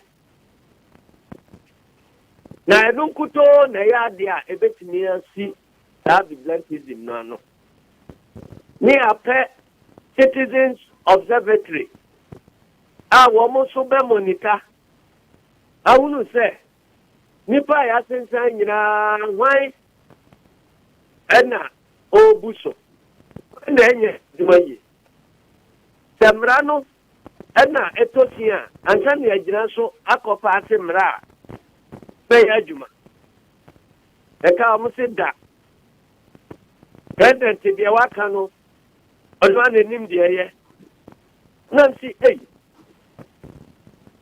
papa mimi nimno omesia waka yeni achire kiki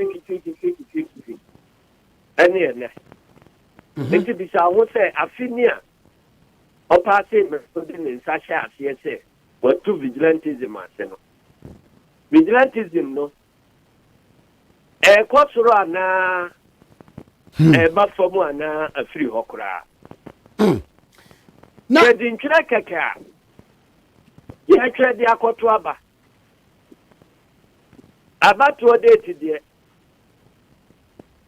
ya sha se kaka na violence bi etimi eyiniti ta na ye koye nima na ekofo mu akodu ba bia 2012 2016 na ya anti violence bi aka wo abato ni nim se ya bro yesu atwa okay FM 101 na free sometime or die be die or the aba ye can or die be die say when you obe kasa wa bontin so ye democrat or ye say human rights advocate or ye say no kwa kwatina kukuwa mu ahia nipa na waka say or die be die any obi a osi mi buka say mi nipa mekunu kura ne ho na enokura ye better than there o kana bontin say we are democrat rule of law now obekwa akoshe sumasi no esanye mabone January yana bia o kana bontin sem nipa meku no kuta se kan kura no so oba obedwane general ba mafo kan wo mse yen kan second fanu isan say nansen akura no his excellency John Dramani Mahama so make statement he say when it comes to violence MBB fo hunu say and ye den pa de before and this for so ekutabi ena wo mo kan ayi na aba say honorable Collins de nua so kura so kan say yan ye kum ni papa a wo no so say kura no ye hunu ba bia wafa eti ena ne yen ka na ba no ya ko hu ni pa wo ko mo de bi de ana what is say ni pa bia wu ahafo ho a ye nim ni pa ko ko no ti de so ya can say my the evidence ena e ka o When the Nana Kufuado Tesu registration, I want the party Kayakuno. Obisu ya tutuo akuno. Ninyina wo IGP onu ni region mo. IGP onu prosi obere yeso. Onu ni kromu ana sa na ema ye west. So omugusu ye nhwemu. Ah na nhwemu se eba ya ache. Ayawa so west. Say ana omka che se ye nhwemu akoti sei. Nipa onu akum nipa ya arrest no kwa 15 minutes ya ti amanu be.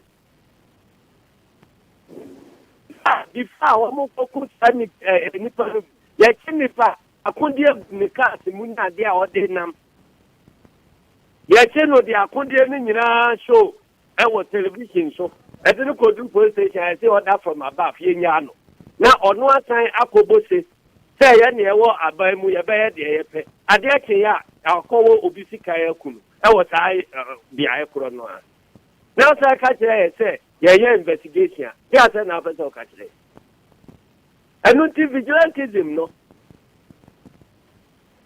a deliberate state sponsored policy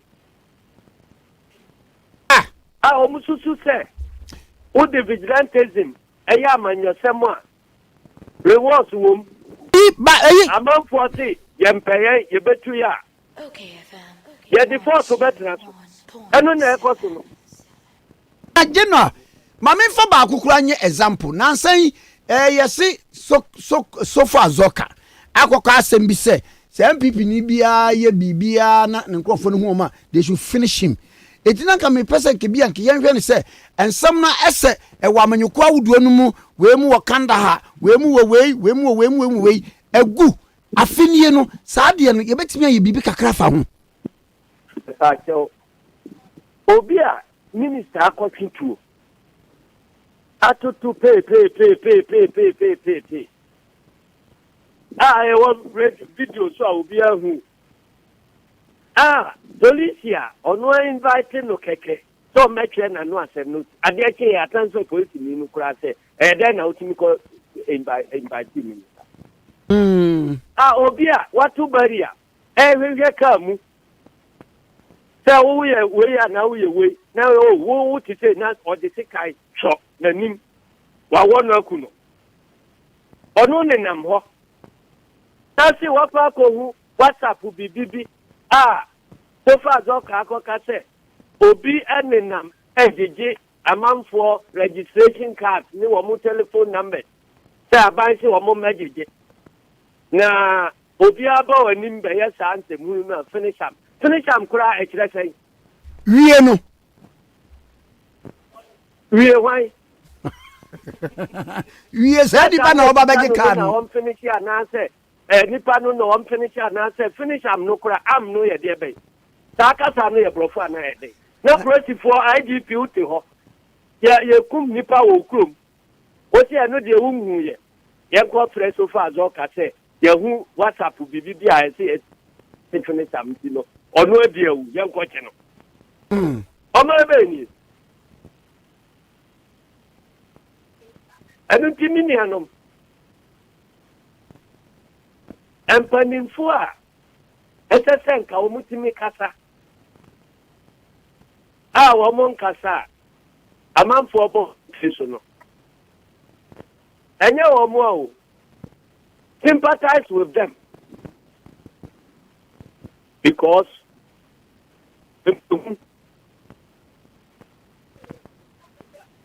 asofo mpanimfo wo mun nyasoro wo wo mo kasa ho na bekunu media what say wo mo kasa ho na beku wo mo na mo media for no de e ma na jo no mo so wo obi enye mi bio ya se wo ko kan so ade e be ye muni a mesuale no ye ku no de be na si o mo kusu ehwem em fie say ni what you man mu say ya convict obi for murder okay fam okay 101 what was the last time what did you convict obi for murder eti o man mu na democracy no e degenerate akoduru say after the murder e be ye part of our normal life. Now when we go kasa na enye no bibi I see. Enu ntino tamwa yanya tiswa. Nani party me kaya jini free no. Enu amamwo papa e guarantee freedom of speech no. Enu na ma ho kwai.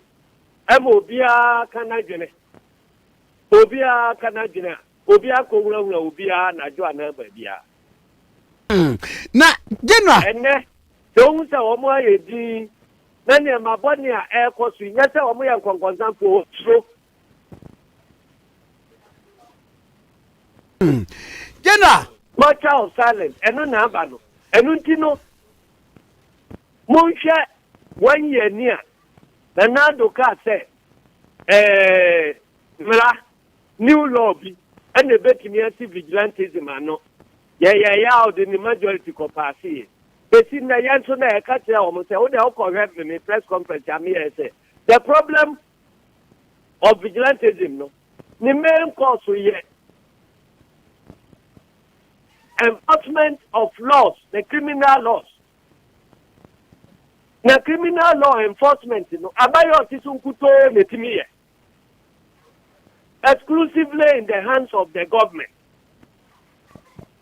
Enunti so nunti minye, no susu se, emrana iwoha implemented, yako pasi the 10th one beka hua, enune becha vigilantism soa, or dada ye, or we see a resources. Some parliament for better say, yeah, they pass it, I'm running a pure Mukama or more allowances, a waste of time and the waste of the nation's resources. General going forward any day. General, and fear after me, yeah, passing, you know, vigilantism, no, a course now above them, and then the legislation where Kumkum, if I be so happy. No, no, you are really.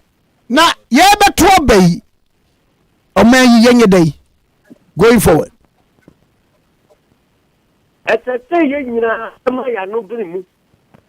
Say, determined people. Eka say, yen ede abaya, but now when you went in the Aba, when you went in the monopoly of violence, Akye abayinsa. Yeti on farm my home by Yankaso on farm Mekuye. Na say you will say, or misapply some monopoly no. People's power. Sorry, Yaka say. That is how change was effected in South Africa. South Africa, now you were whole. Now, apartheid government, you know, our nuclear weapons near the Adina.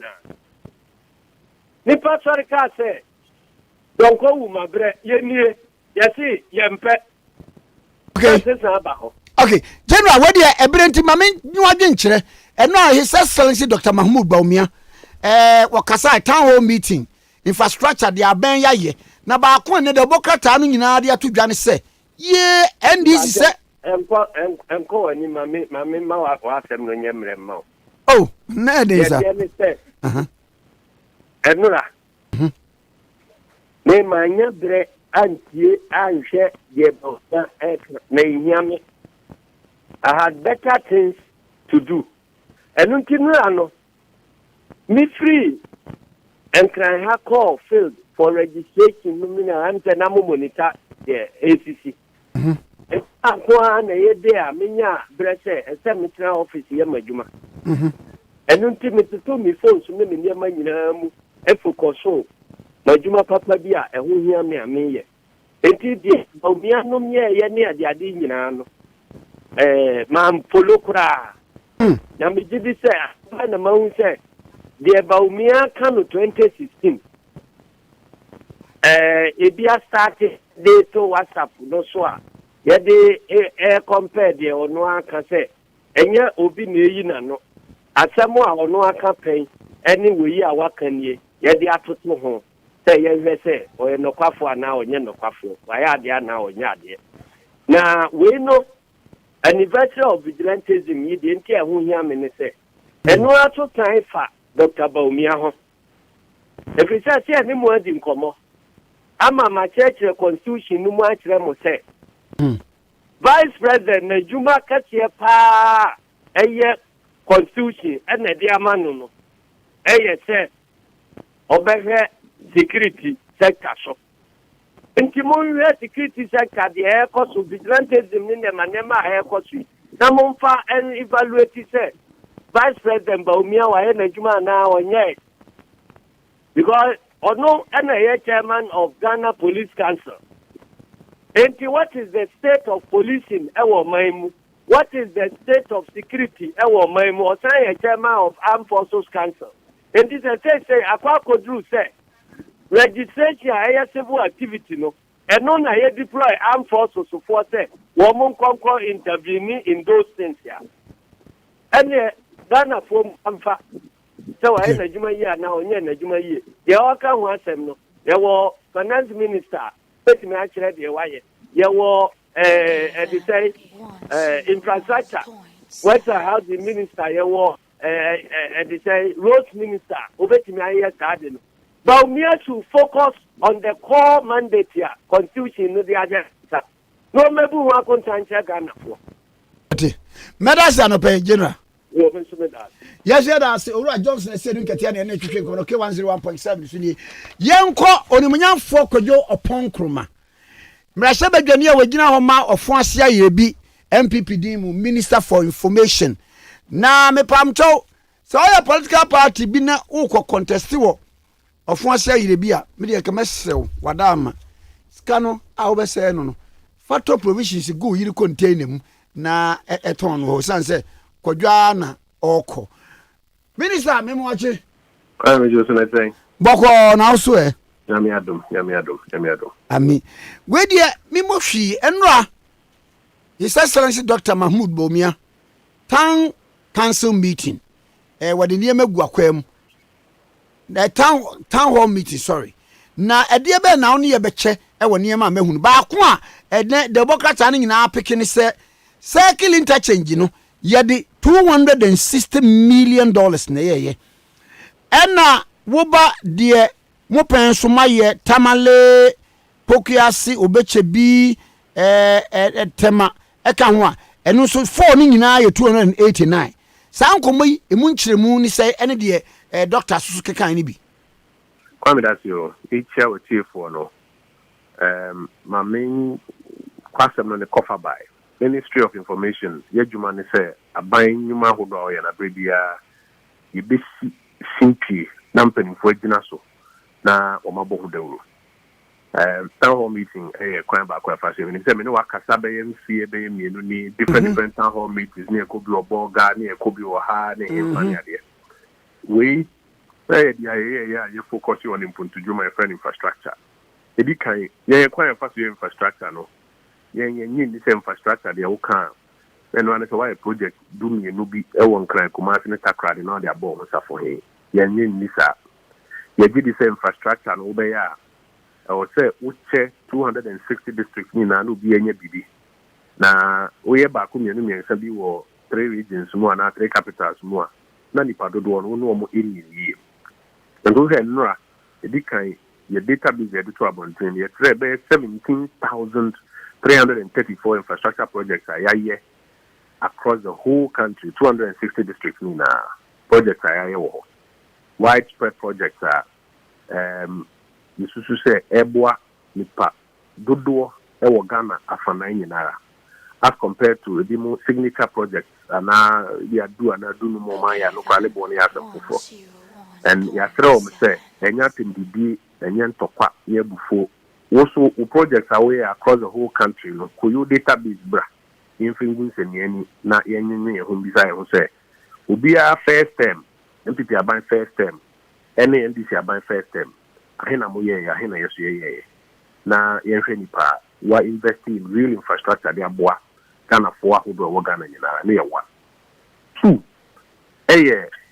project nankasa ye ka no ye de nenye de wo fan say 260 district nko yes ye wo signature project ni bi ibi ni interchanges ya wo ka ho asemi the project na ye no ye will be a friend of value for money semi mawo sempoa ana kapre sekona koto nyado ana mekuba unya nyado aba ko ana mekuba ko ana odi fa ene bremi fa na odi bremi no ene sempoa ana kapre no ene no edina ne naso ana se asedia wasisi me tiremu ya sɛ obunika sɛ value for money a sika a mede ama wo sɛ fire adeɛ no ɛho adwuma na wayɛ ama me no sika a mede ama wo sɛ fɛsi dan no ɛho dan na wasi ama me no anaasɛ mene wo bi ka nti wofa biribi te sɛ Kwame Nkrumah circle interchange a yɛnuanom ɛmsɛ na woka infrastructure no ne ɔmo infrastructure project adi kan na fɔm sɛ Kwame Nkrumah circle ɔmo koraa to bi in Dubai na ɔmo twitwa ho mfoni anadwo de kyerɛ yɛn ɔmo kɔfa yɛfrɛ ne sɛ Osofia efi Nigeria by say Ombeboama in Dubai no ano. And no name signature flagship project. $260 million. What it to 2 years there and 9 years what Tema Pukwa to Bichibilam Tamale.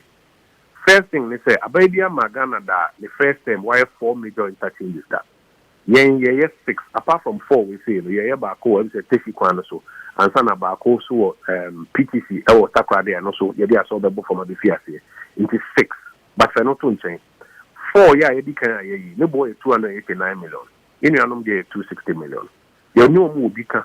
A ban is saying MPP4 to me see 9 and 9 interchanges at 9 for 289 million. I'm more back up promoted 260 million. At day. A cosa, a was a bisa. May see about tre. Now your answer. Okay, maybe did this okay, because the scope of the project is different. The scope of project is different, anybody to necessary. But my mentor the entire system we did too much a year.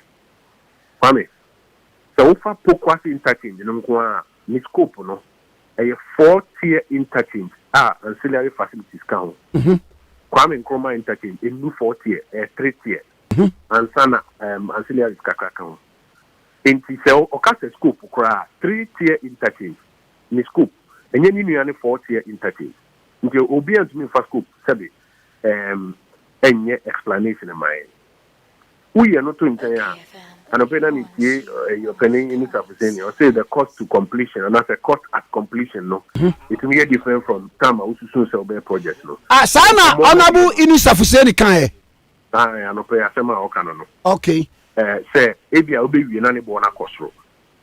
Now, and send me no American farm. Okay, time and not work for AC Jubilee House now. Or Mobisa could jump in. Say, or share your project, man, it will be saying. How you man of parliament say, you really there. Start question on to me and son. Hey, where did Trona, you disconnect it. But no question scope as complete. Make I say, me interview Honorable Abambabin.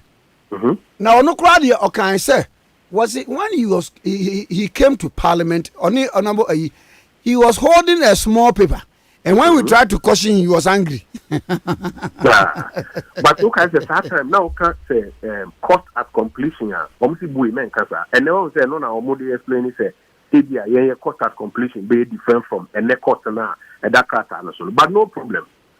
Cost at completion, according to 10-15%.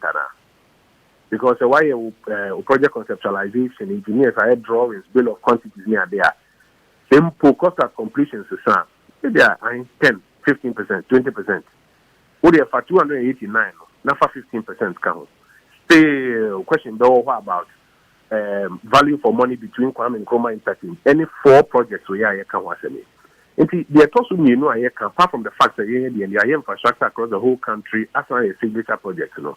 Yes, see, Udo wants to connect cost no more. The whole plane say cost of projects and not value for money, no. You mad the Ghanaian more projects at lower cost. That is higher value for money than Yenianoma, the war, Domkumano, Emo. And yeah, today you are accounting for your infrastructure, Juma. Yes, from some form of record, Sembra. New common watching. If we are in the local could be a manifesto, Nano, Yaba, almost conform the Emba, New manifesto, no home. Now, if you call a election, we say, certain your kind, the first thing you're comparison of records, you compare records, now, back. Here we are. Nipa also on credibility. Last boy, maybe credibility there. And say, a bemo our here. Oh, I mean, a pennyfobu baby said, Quatra Quasio Bema Watadia. TND and only credibility. No, then Macron Washe near why ye bidder. And now, would the Agenet said, the Ocas of Bitchman. It says to Ura Mahama, Abra operate 2012 Ocaso beat your assemblyman for salary.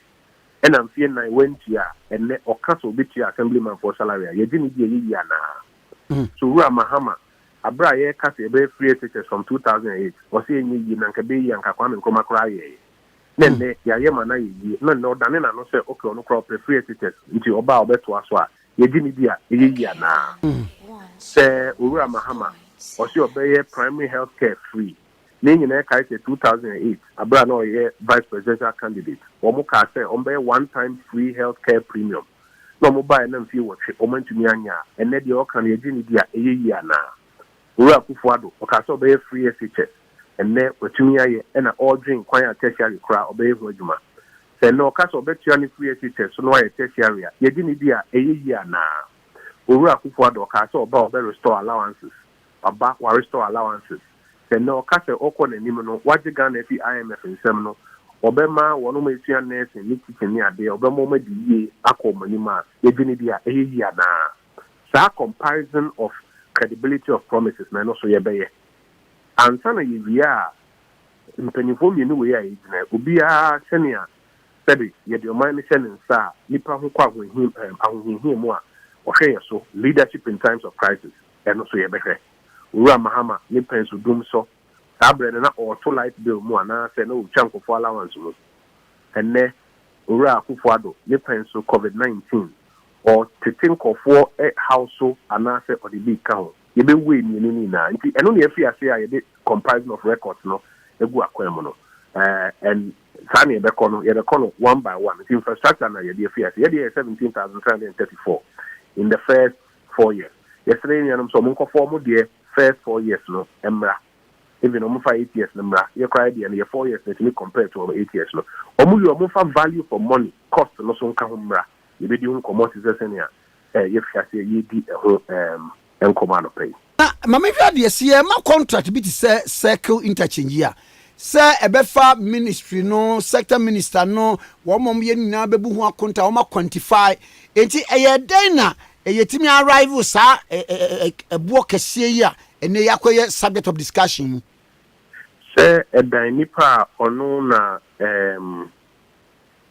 Odi any Maya negotiations, you know, Odi any Maya bill of quantities. And it is a woody I share Quesia Makwatansa. That's a Mapukwa, so betty Bilam Tamale, or no any negotiations, any bill of quantities. It's in a boy 289. Now they share Nipano, NDC roads minister, and Sasa on your circle on Kwano, no, we are say 260. It's not penny so. And only a can inform you, no, no, my show, so, Rama Hamani Raku for Adolo. Or more, you do on my records, and no more, no records. They didn't go send any. Near decided. And you know, for saying get yasi. Yet, dear, he and Bawumian were many constitution were Duma pa ye security is a vigilante at Tiaguian so as I go judge Manama minister. All the work of President Misado, also. One can't say here, they hear papa, Nami can't say any other this form, say almost track record infrastructure. Yes, that I'm near mobile. Afina. Yet infrastructure record abebuma ye fee common ase na if you see how say nyedi here ni there be here ye did infrastructure and common this week the year next week e be the manifesto common e be to discuss yen ye dey be expect say you know so dey manifesto beba we say omo manifesto we but omo mfe ma abontin omo say omo saka but omo mfe ma abontin ye dey no ye dey ba na omo so dey omo dey na ba na for ye the manifestos ni no na to ho yahwem credibility of promises na woman no Yebeko and me, the work on tower, your man who go on your from some form record, nothing. Ye have promises on your records. Maybe didn't come on continue now here. Your baby now boom. Your best the Yabre police for the Aya one military force. Police force and no moving cars are who dry the Ama police for. Accoutrements are who dry the Ama. Almost say, almost say. Moi said that about 2 years, you be basway in a much that got 20 billion a month for. You will do a next moment to. Obi akoto aba ko posi ni wo shade kunti na ni ma de wo kwa akwana so na me amikwa akoto aba je money bia ni mitrim no me hu police no ha me nim say oba be bo me ho ban me nya imagine say me kwa akota ballot box me nya imagine say me ko dey tracing bia o me hu police no gina ho a me nim say me bambo nti no gina ho ade na be ha me nya de be ha me na I thought say na o see nya infrastructure ni nkoka police ni soldier for so e ho so ko kan o say there be no crampo no e be fufo ni anu be dey o no be debate ya da kwa e be o enti ene ya account for infrastructure record e betre o mun ko form record ma ya tem di nye bufu nye asama en fakwe ko fawo de bra me mfingu se ni me compare Oh, I see. Minister Meda se pa na this week is me call constituency to Momo launch manifesto na me wo na me boa campaign. Mate. Nkrumah bia ye Nkrumah. Aye, we are. Me that ba Kwame. Mr. Das, bye bye. Bye. When we young for Kojo upon Nkrumah and ye na train come Minister for Information. And ye yanko Honorable Alhaji Inusa Fuseni ho, former Minister for Roads and Highways, MP for Tamale Central. Ego busa ne say et say. Honorable Memwache. Me jibu so. The phone say. Boko na so Me we. Enra town hall meeting. His Excellency Dr. Mahmoud Bawumia aye. Ba ko wodi betu mu ni say. NDC for one interchange, second interchange in a cost of Ghana 260 million. MPP baya wamo de Tamale Pokuase Obeche Bilamti Tema interchange. Wamo kani nyina bomwa 289. Tuwamu si bay adai. Asem way sabre no you were then a minister for roads and highways. Ediye be ne kom ama yetimi arrival second interchange 260 million. Na sesi kanwa yede kakra bi kan watimi aye 4 interchanges. Pokuase kwa de ende omo so omo negotiate from 3 tier to 4 tier. A woman tie kapre kwa anka ho. Asem yeti say pa. Million. Number 1. Women decline that was. They were 7 my game was so. The now well. Dr. Moa, Dr. Mahmoud Bawumia, Wama, the coin, Emma, political propaganda, Abba said, move, the it will be the credibility. Many focus interchange.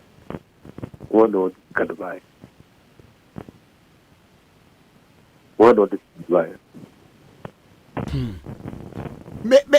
I see. One or the focus interchange can buy.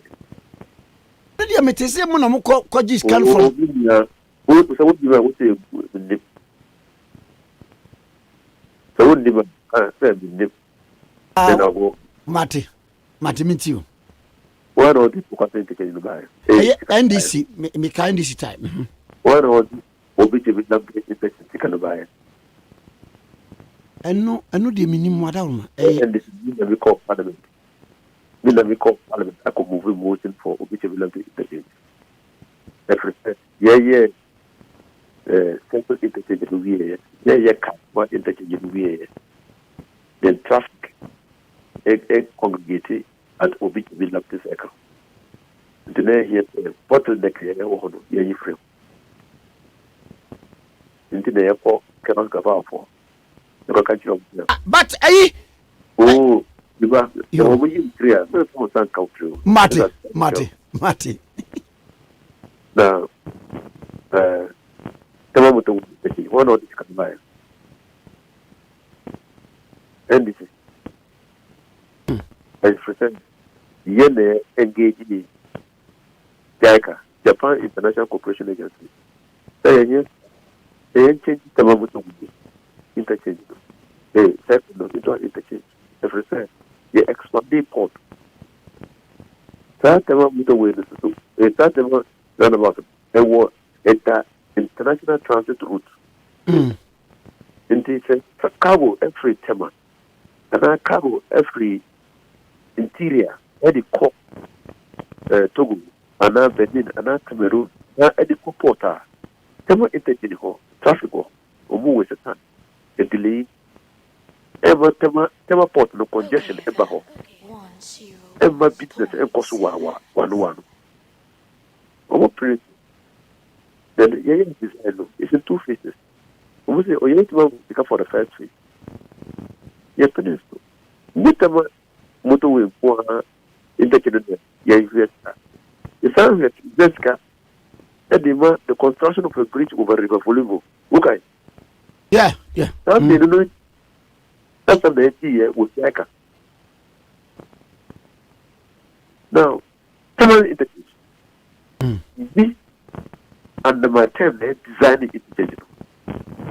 It's a flyover, it's not an interchange. Uber ready Kwenu up so that ever fly over up to the central box area. So that local rounds, the traffic every Burkina Faso and Volga ever fast to a it descends when it crosses the market area. Your mama, brother, your friend will revolve interchange. You name the cost.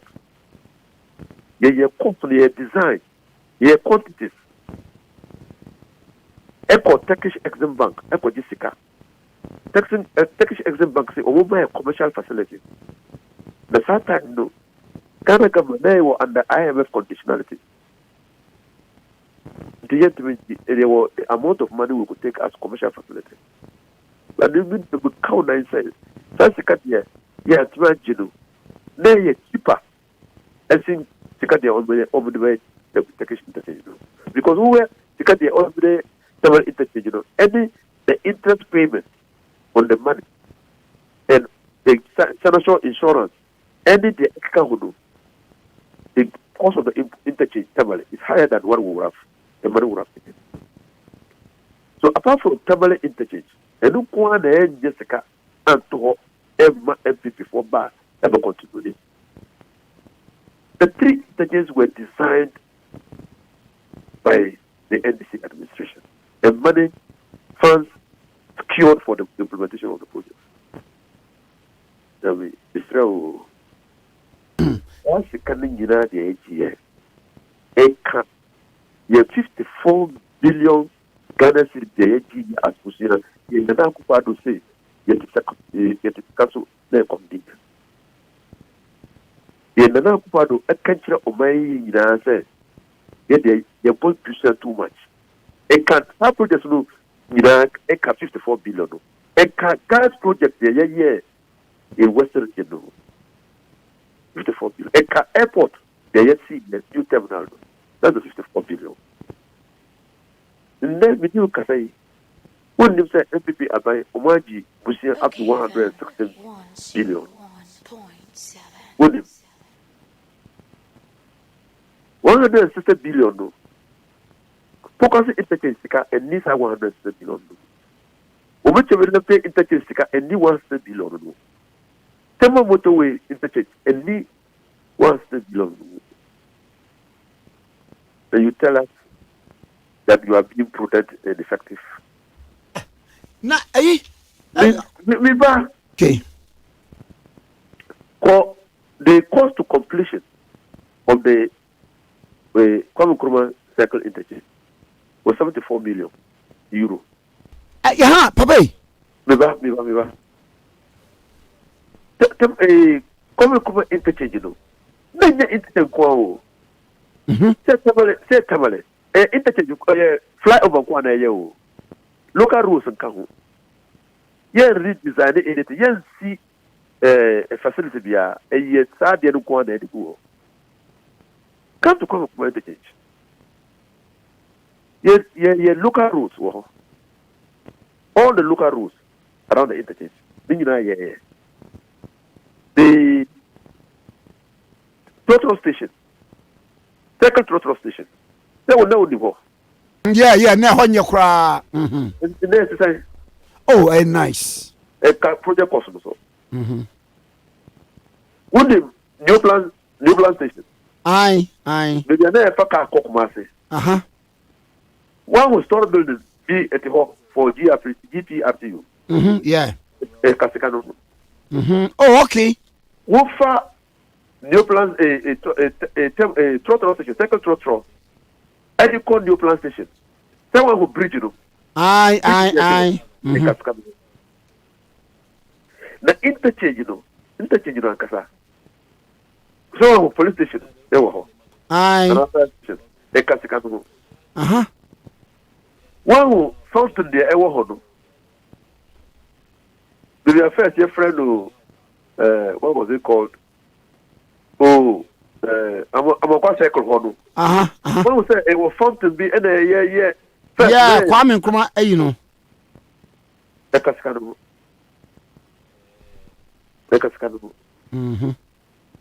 So, but when you several interchange, one who's out there, look at Rose Bend. Total station bend over design here. We can build the circle. Look at Rose Bend. Total station bend, and fire station bend, and what they have designed there. Apart from infrastructure, the road infrastructure, ancillary projects bend there. So I say that it is a mark of ingenuity to compare Kwame Nkrumah interchange with other interchanges. Because projects here were the cost. There were items, heads of activities. Bayer city, better in USA, Bayer better say, better iron rod say, labor year say, the total is this. Now, I want to be even call bank, even as a private person, which is stationary. The who call bank a couple of years. Tell the business, or won't be our business model. Won't be our market share. Won't be our strategy. Now, be a project office. Yes. No one assess, no one evaluating at the one can. Answer if they are convinced, they will give you money. Yes, sir. Aye. Now, one who development partners did their own mama sika. No one can keke. Say because sika no more amount. Omunye. So, come on, design no. And the cotton and everything was done.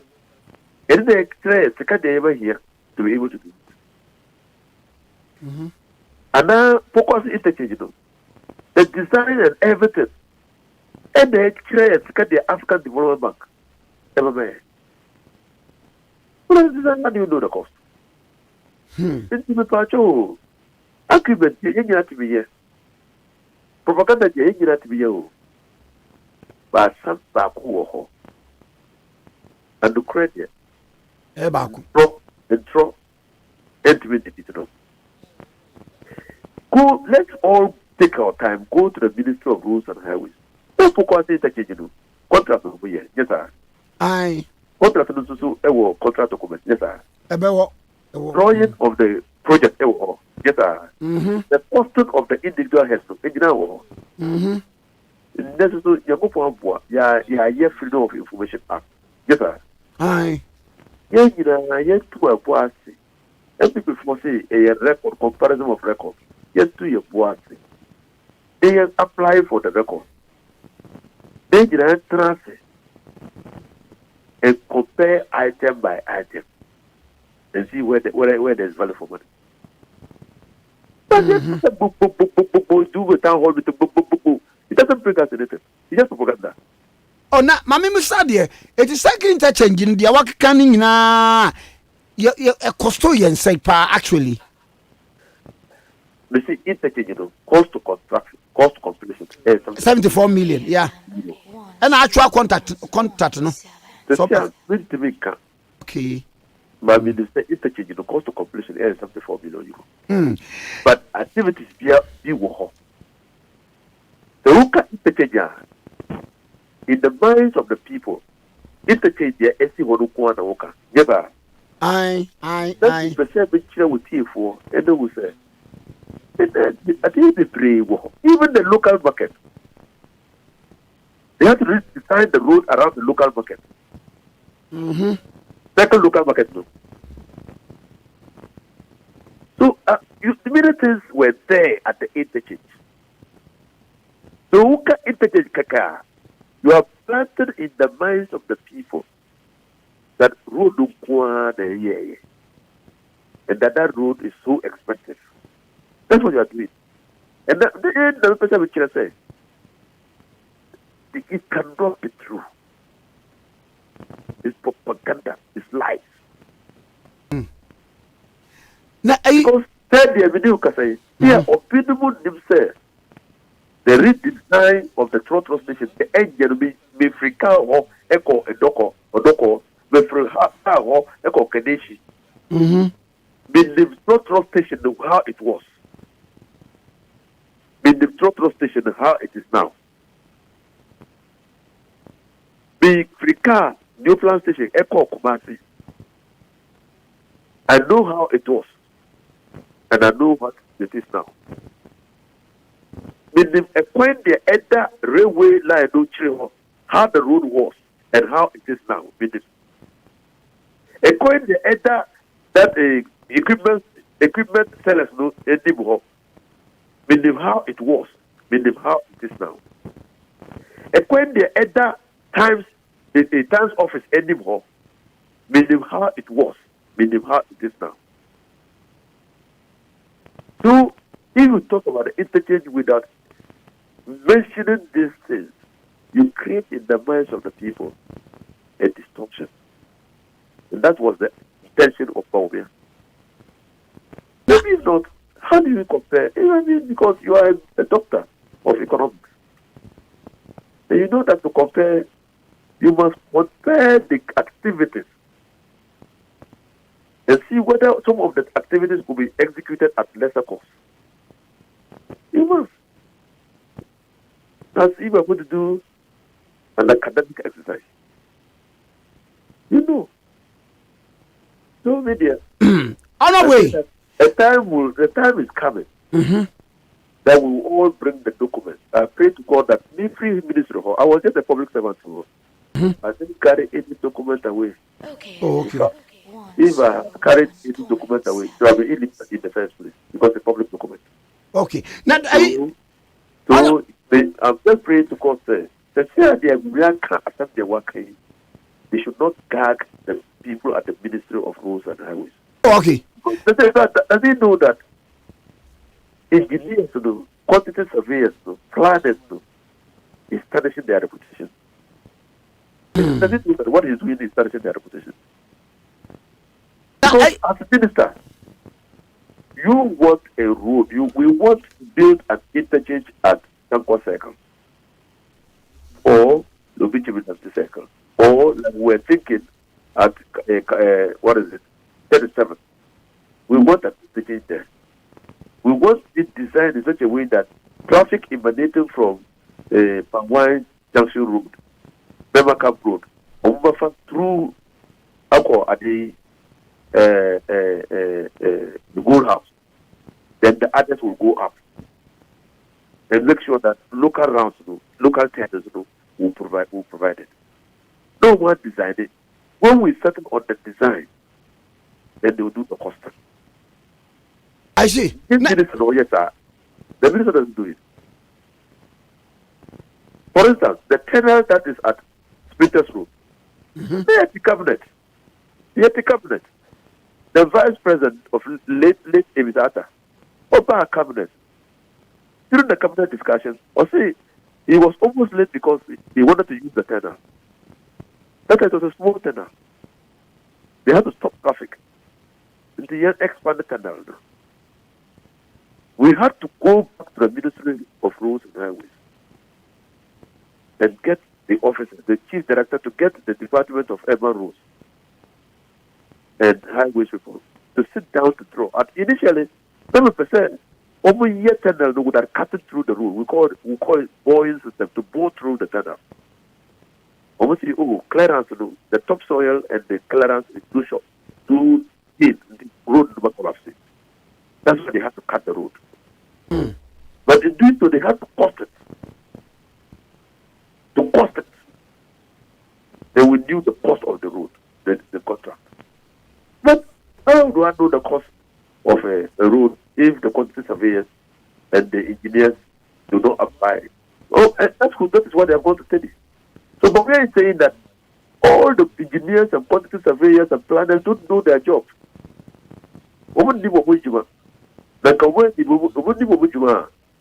construct the interchanges that expensive? That's what Bawumia is telling. Now, honorable, what can I say? Tell my interchange, parliamentary approval was done in 19 July 2018. And oh yes, the interchange parliamentary design was done. Yeah, parliamentary approval was done. Yes, it's true. because we had negotiated the facility. The facility itself was signed around March 2017. The facility itself was signed around March 2017 because we had concluded, but it was time for elections. So China held on to the facility until there was a change of government.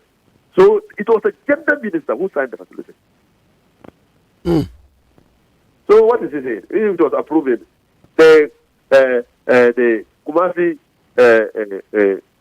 extension of Kumasi drains, Ababu drains, was it not approved by Parliament in 2016? Have they done it? No, I don't think so. They have not done it. But it was approved. Okay. The Victoria Road drains. It was approved. Have they done it? Have they implemented it? No. Volivo was approved in 2016 to do a bridge over River Volivo. Have they implemented it? In course of the week, Honorable Kwame Nkrumah, Minister for Information, Kase, they said they won't prepare your records.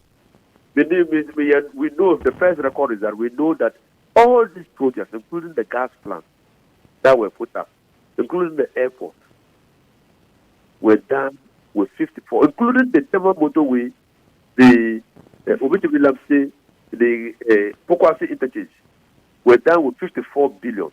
We know that. Okay. Then the NPP government from January 2017 to date has borrowed 160 billion. All of us will be waiting to see what they have achieved the 160 billion. And you won't prepare me because prepare. Kwame Nkrumah say projects are my year infrastructure 70,000. Oh, say yes, you say 160 billion. So we want to know. So we are waiting because you say 160 billion.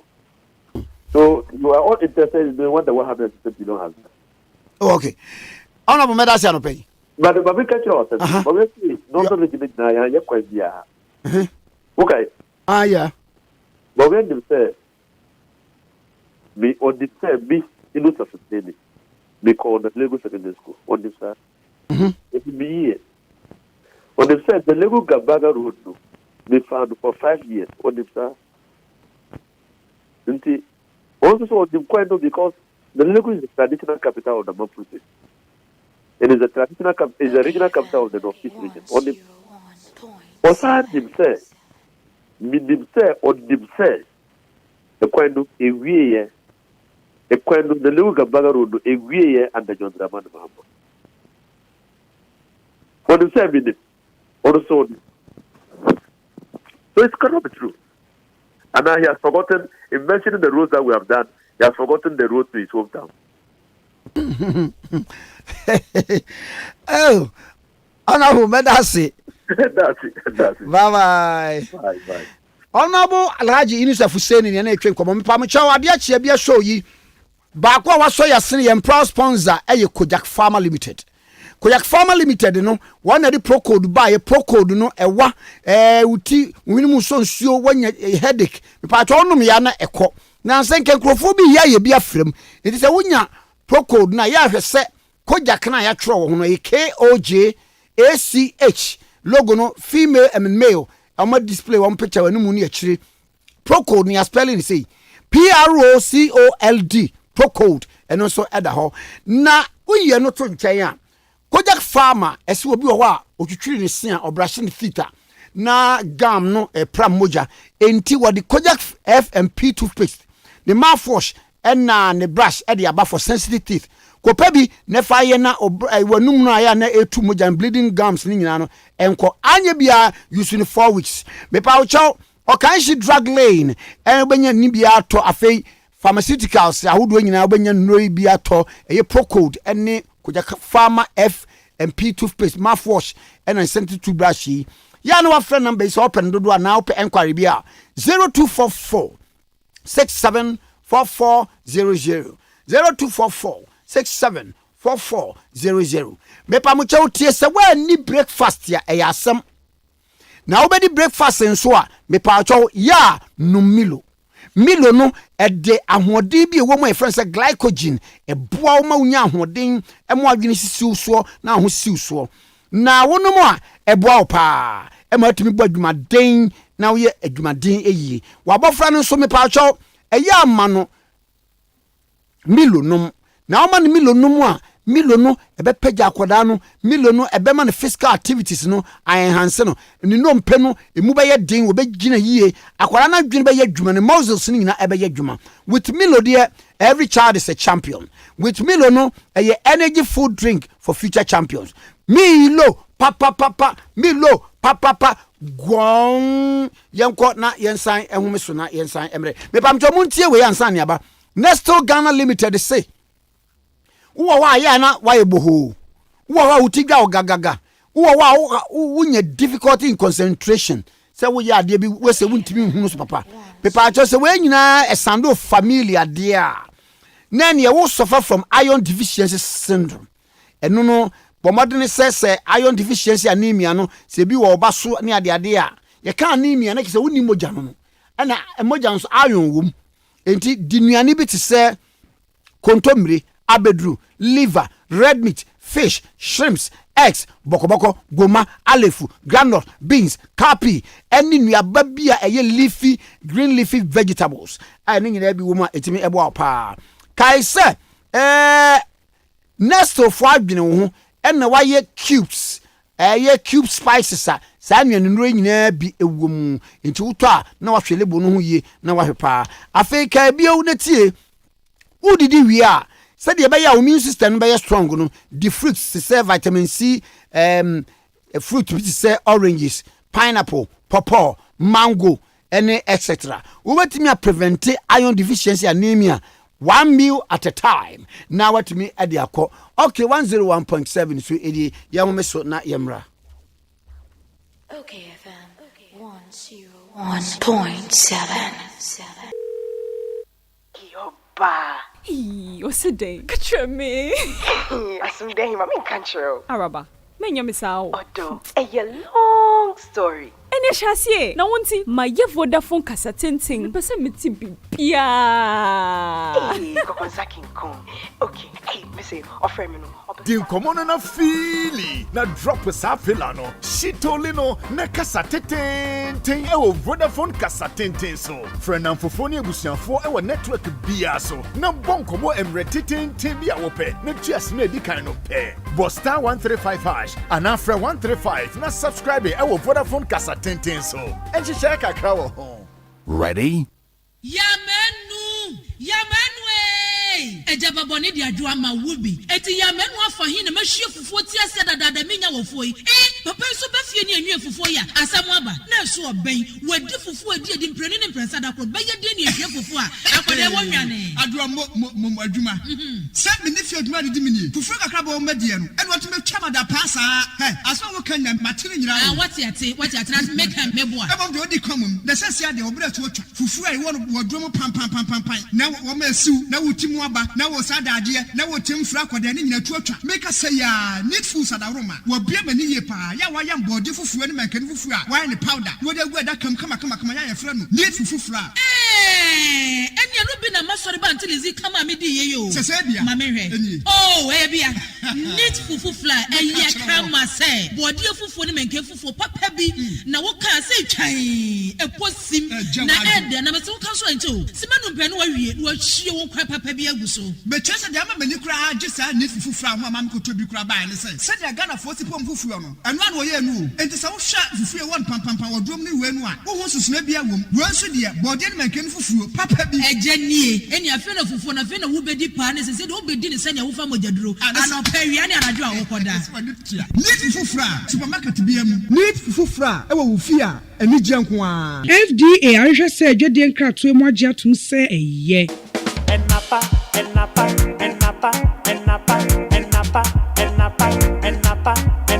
yo enapa sardines enapa mackerel enapa soya sauce yeah enapa baked beans enapa spaghetti Charlie try enapa and dairy cream so want to be near ye de enapa I so cool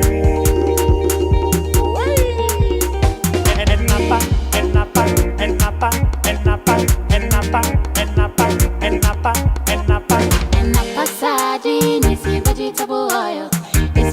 your kinky, or your banku and pepper. And upper mackerel with some thick, rich red tomato sauce. Na spaghetti need Italia, papi. Yeah, Napa, I had a so cool. And Napa, so cool. This advertisement has been vetted and approved by the FDA. Energy papa the fata wo. Entiju puma drink here. Cranberry, banana, tamarind, tropical, cola, orange, apple, pineapple, any malt. And you 150% say bear puma drink. I take a for cry. What? But dear Bakwan did never coined in fact, and a dear Duchum. I do can crack. A bush of 40 be the bear for a crassa, but Papa can crack. There you know who will be out here. What? For and not Bakwan, Ocean, Nina Sania, and Dennis and a church from City and one. At the South Crassa Benoit, I will best run what I did. Oh, when you're idea what's it? Neat palm nut extract, and I'm a dear Wabem Quines up. Neat palm nut extract. Annie, a befe fed the dead tea power can once a me, and not been a neat foods or my cheer which ends him. And just said, I mean, Sabra Crow, Abenwo. Nafena me was Sabra no Abewo Jasso, and Wonko Chimefen and Yoho, and I'm a dear Benquine and steam. Oh, that's a neat foods at the Bakwan Badia, and then what a man for Bresso. A bread or mat to be so powerful, we say, a Benquine when yet Giadaje. It is a woman neat palm nut extract, Umra, a sign say, a babri so, and what yaye, the Namki to a bimpa, or Benun Kanata Frozen. Neat palm extract, and that's a neat a Benquine, near Ed Denny say, a more sham to say a Benquine in him dada noa, and a subios in your deal. What was a so mua, who no be so, Umra. Neat palm nut extract. Oh, come on, now only baby. What dear sound come with pad, I wouldn't need palm to be a bear back on the slow midi dear, will be able to Pumwa, who's me. Oh, what's so? May I am part of this and yo, and your mom for a mope and will be uncle supermarket. And the jump FDA, I just said, you didn't crack to a more jet to say, yeah. Heaven, oh heaven, heaven, yeah, Bako. Heaven, oh heaven, heaven, yeah, Bako. Heaven mosquito quail, Bako repels mosquitoes. Less smoke, you know they play. Used to heaven insecticide spray, no now won't Bako. Malaria so better, it don't come let a friend one man. Heaven, oh heaven, heaven, yeah, Bako. Heaven, oh heaven, heaven, yeah, Bako. Heaven, oh heaven, heaven, yeah, Bako. Heaven, oh heaven, heaven, yeah, Bako. Heaven, yeah, Bako.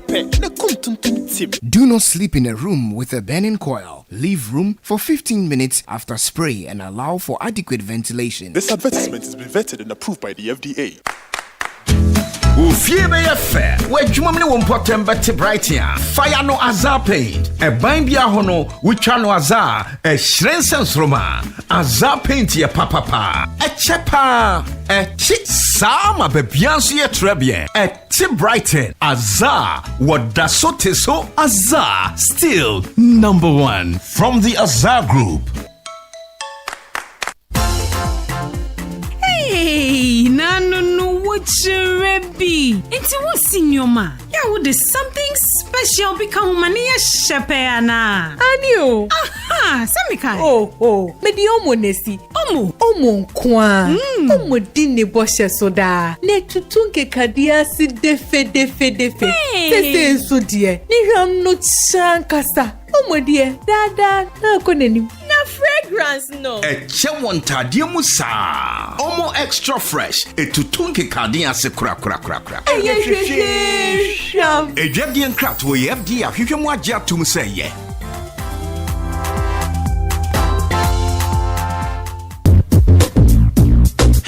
Original Proko Akujak Farm Iron Elbo adwuma se sepepunko anase fluchiwa no proko ebetu asie say wa hwehunu se ya tro ho Proko PROCOLD ene ya tro ho Kojak KOJACH sanso na Kojak Farmer ahyenso de da ho se wa hu sa no ma wo ya mendo Kojak Farmer esanso de Kojak F ene Kojak P toothpaste aba se wudi fruit anase wonu manase wudi ade a enwunu ana ade a esh na se wo se fenfem wo de wo ya eye Kojak F toothpaste na se fenfem na no woden anase wo se tumoja odie kojak P toothpaste use no bosom ye chino sabe use kojak F toothpaste no efifim de bejai yesanso wo kojak sensitive toothbrush eyema wosen sanso ne wo kojak F ene kojak P mouthwash odo hu no ma o se fimfim wa ebejai ne sa bow se ho ban ubenya bi e wo ba bi eto no bia kojak farmer e wo kanshi drugly ana fre 0249209920 oh esi frebium obekasasa me entra form no so ebehya ase wo rock GHO hello esi me wo fela ma wati wo ka me cousin adam fu nua kuma ketwa be ma no wo kai ne kraman no fela no betimi atwen kakra me entra form wo rock GHO na hyase me se kraman no nyimntafo na me se hello ama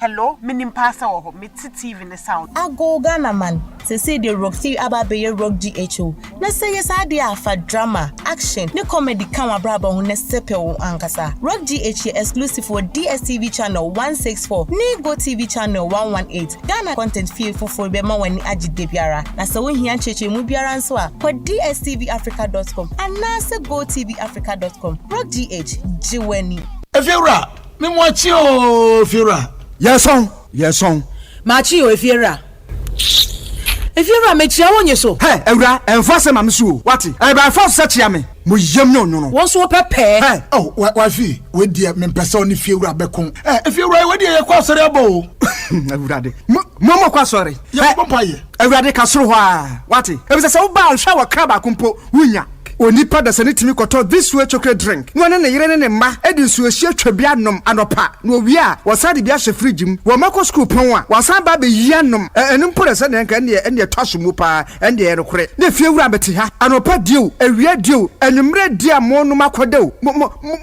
mame na mu wi a ma sora akotra so ndem se ye kosum ya Mesi na dia ya late nso me yanke kabinje efiera ya wi ya kwasere body fa ke efiera wuti fia say light bill no water bill ba wuntua bi wo bo asa sika na fa koto this way chocolate drink na ba nom hwe me catch you play fa say this way chocolate drink no metumi ato bi pa na so na me so mo ahwe wate e de me hia ne nsuohie na nsuohie so me ntoi say me bufu a betumi ato bag mu a wate ye fiewura we nko ade ma abunfu me koto mi efiera fi de ya bre ma abunfu bi munyam sumponie munyam sumponie na mo ba ya trimodefo FDA ahwe se adwede nkratoe mo agye atum se eye Edene ye nije se wato bibi na yapo hu 200% amao.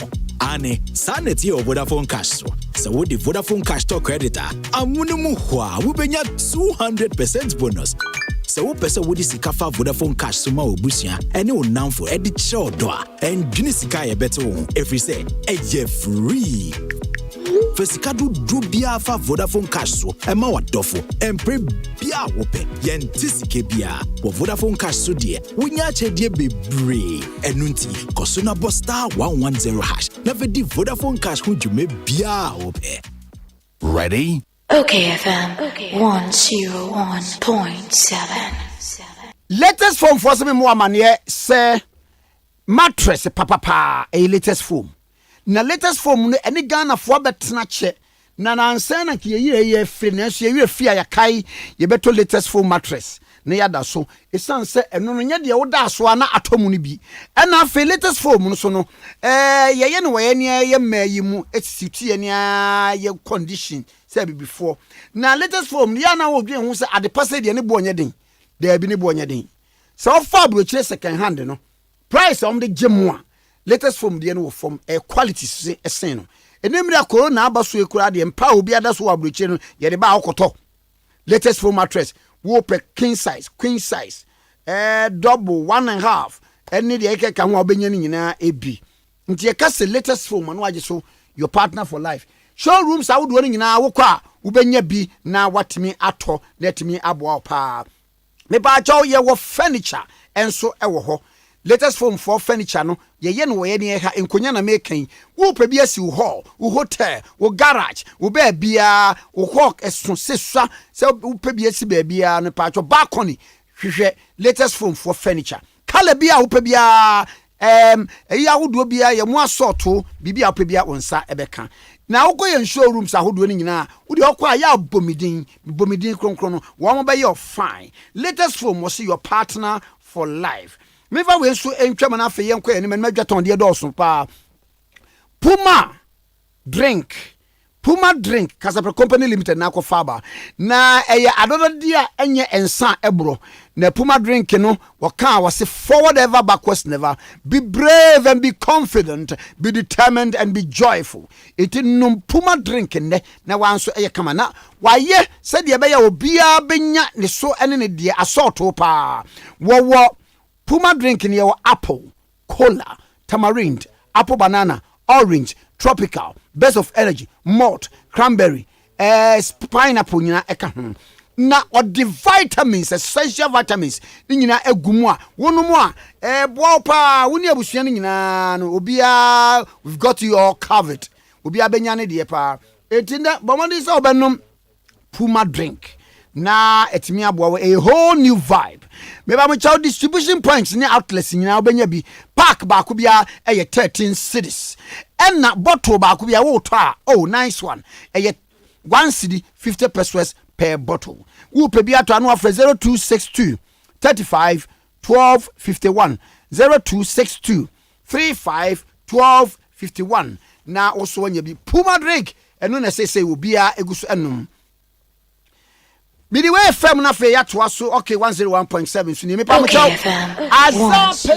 Azar paint eye paint ye ne Ghana fo atena pa na obu se obi o ye paint bia obeka se dan ne se me paint amawa bomodin se ye be wakoto Azar paint de tie nie Azar paint say ye motion say ye oil no wo di painti dan a me pa mo chow structure bia say ye room say ye outer lay outer house no a Azar paint na be painti enwa awai kala ni mfedi say emotion kura na dia painti wall na say wall no ye fia wo de emfa bibi enka just ensuo keke fa wohoro efi no na painting guso ete brighten enya bibia ebema ho asia fedi anase aye bibi basabasa bia na ye ka say Azar paint anu age so number 1 baby to paint bia kala bia wo pe bia wo pese ye mixing kura mawa obeyi ni nyina de amawo kama mpanifo no number ni Azar paint fo number ni mu am pese mu tuton ene ade nyina mo mfrɛ wo mo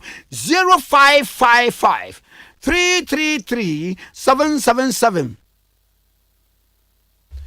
0555 333 777. Azar paint was number 1. Okay, 101.7. So in the na mami fa we enfem Total Petroleum Ghana Limited.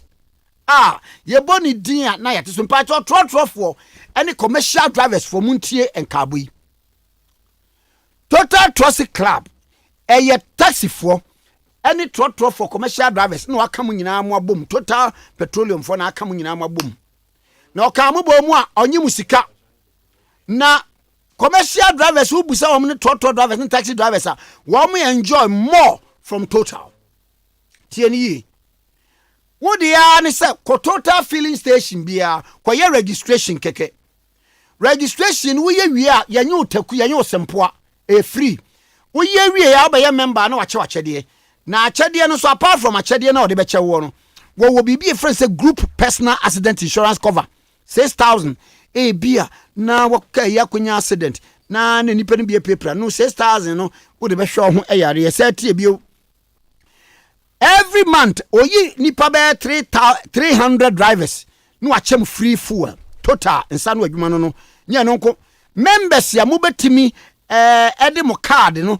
ato da bia okoto a you card no me ente so ye nyo hwe na perpetual no ne lubricants obetimi ateso amam month bia no obesi nipa ba ko trucks hene emu Total Traffic Club no mu na afi wa enjoy niema ahodo bi eti bomodin ko Total service station bia ko register free we register bia obeche achede for Total card no factor oil baby a Total filling station na want tifu and any lubricants no so emfa ma every month bia no obesa achewade Total de Traffic Club still a bosso keke okay 101.7 swini Honorable Abinadrowa MP for Asin North Honorable Memwachi yo me also Kwame na boko de If nyame adom boko na moswe boko yani ewrosi edunketia General Secretary of the NDC etwetwe nkomo ema wa raise ensem bia ogidi se vigilante sem ne ade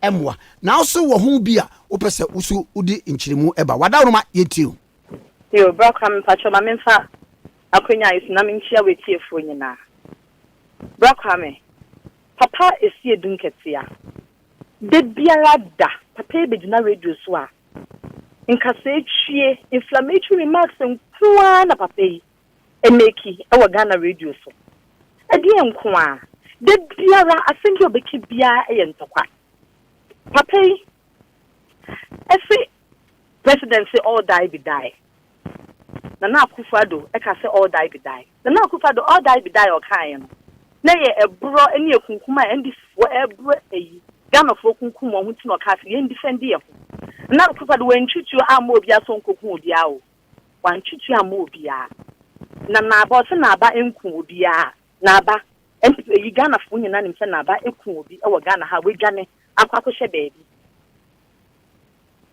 yɛnwura osedi nkati amesre no onse menka e we video so da na nse ne papa ne si ekasa no ekasa fa ntokwa ho ne nyama bebre no a sefem a bofuno pani nkasa sa kasa che na Akufo-Addo anyhow papa was just 60 years na Akufo-Addo was 76 the bia a whole president of the nation the bia kasa chie ne ayampia nkoa ne nsama papa kasa che president no enya kura enya fine yɛnhwɛ nansenya voter registration yewo o man mu ha yinna yehu papa yekɔ banko fan from Cote d'Ivoire so momra ember register eni yehu ayi honorable wadawuma pacha o de mebo omo kasa no omo ka omo adabi me bunim me pese yetene ha no sei wo mo no so allegation say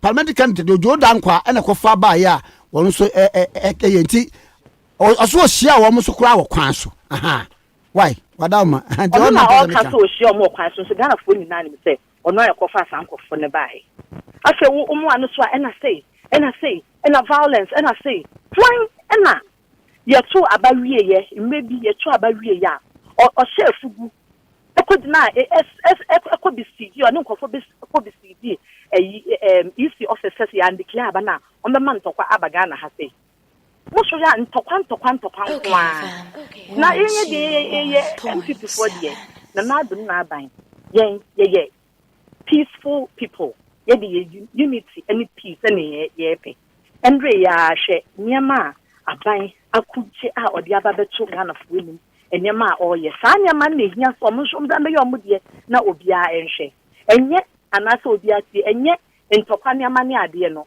papa wei mi bisa na semba ako na mi bisa no ne yire e wo Canada ene ne ba na so ye wedding e wo US sa ne busuafo no mi bisa say registration ni ayeye omo be register dia na omo register bida onim say ntokwa no wo pere enti no de bia no aseta omo do makwa akogu abusha omo dabi omo wo sua de dada o honorable omo so bobe so omo so ye Ghana amamba enti no also omo so eto aba wa ha ende ya past president Von Dramani Mahama eko Volta region sha asma ko ka che omo say omo form kwanto hono mu protect ballot box fine na den to kwa eba fine na eba adako ntokwa e wo Ghana ha ana se fine na ebe fa ballot box aba ebe to abanti a o ka che no ma ne ma enne busuafo na ye ne ma omo protect ballot box ewo Volta region ana bedu omo to aba omo form kwanto na ka che nkofo ma say omo form kwa ento ho na mu protect ballot box ye ntokwa nko na nkofo mo mo ni na nsenya ncheye na we die midway twem keke imrepam no I'll respond to it in a press conference. One more Sami Demfi. How when you send Sami Demfi? Could now read the registration a year. Me, I send not. Me prevent say I before say no more and register.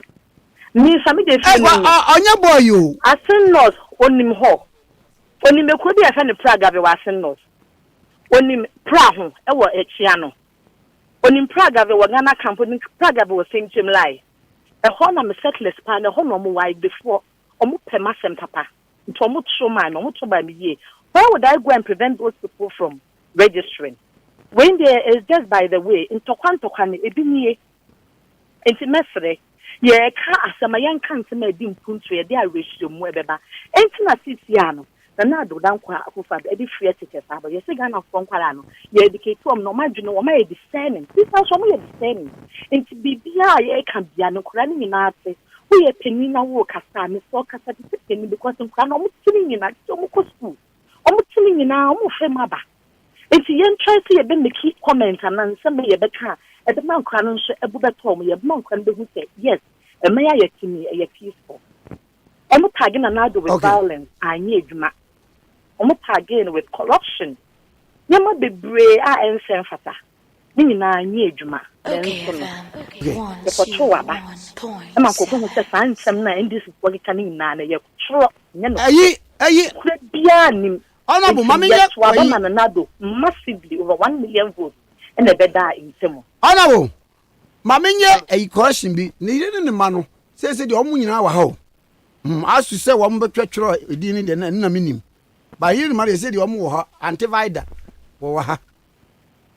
Nancy and about who are US opportunity. Since I lockdown, we are, or be a baby or she be or show you, or by the training in Ghana and South. It's the American say. The night don't quite for the day. Or say Ghana cannot be ye drama. But the be ye drama, Ghana for your one for him. And the COVID-19 grim, never be bria said, say what my dear so. And to know, or my penny be a yanagin, and put two resources together say, or bet me as a son in my name for asnamon kakanka. Or be man and so as me a school feeding. JSS I come on with Yanni free, no, no, I can't say, because Yancy Biani. Ah, on my penibia say in this COVID-19 era, all try the just and mouth for a beton. Also, only the one fat to kind of massively things, then found for mansion and make cars and massively things and the move. But the bridge, Mama Ghana and say, free electricity. Me say free electricity, no.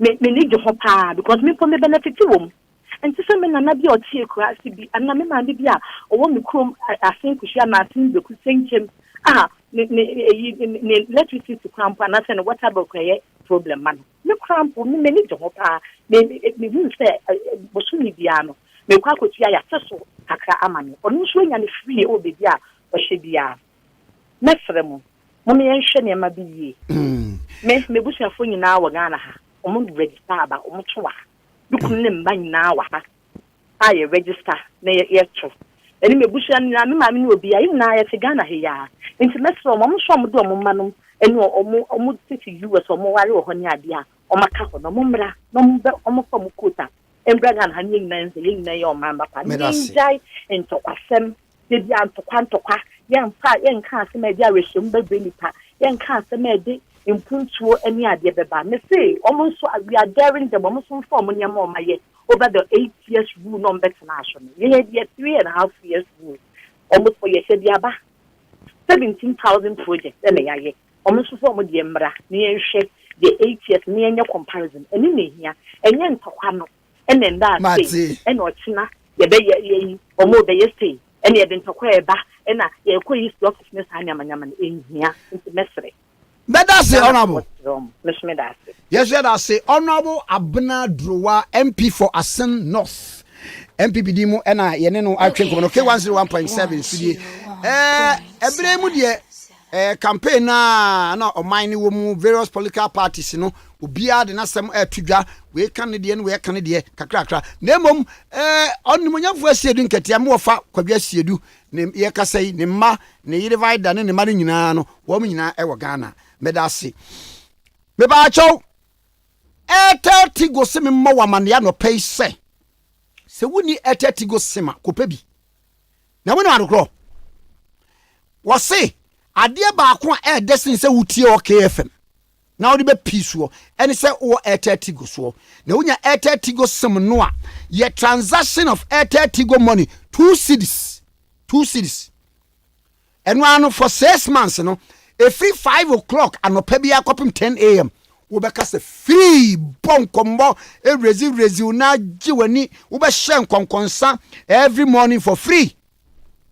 Eti Tigo se bomma dembra so na woba so a ubetimi se wuni Tigo money na no dial *110# wa select option 2 What subscribe 2 cities pet and one no 6 months with them sa and a dumb way when I oko. LTT go money was a life is simple. Bibacho Nkawe. Destiny Roofing Systems. Wamu dealing in high quality roofing materials. About different shapes and sizes.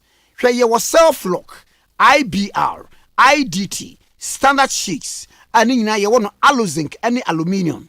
Na you guaranteed 100% coating on all roofing materials at the mount. Near amount 25 years warranty. Afei, your son that take woodwork estimates. Next is a new adaba dana swono. Inti bomoding na ebra.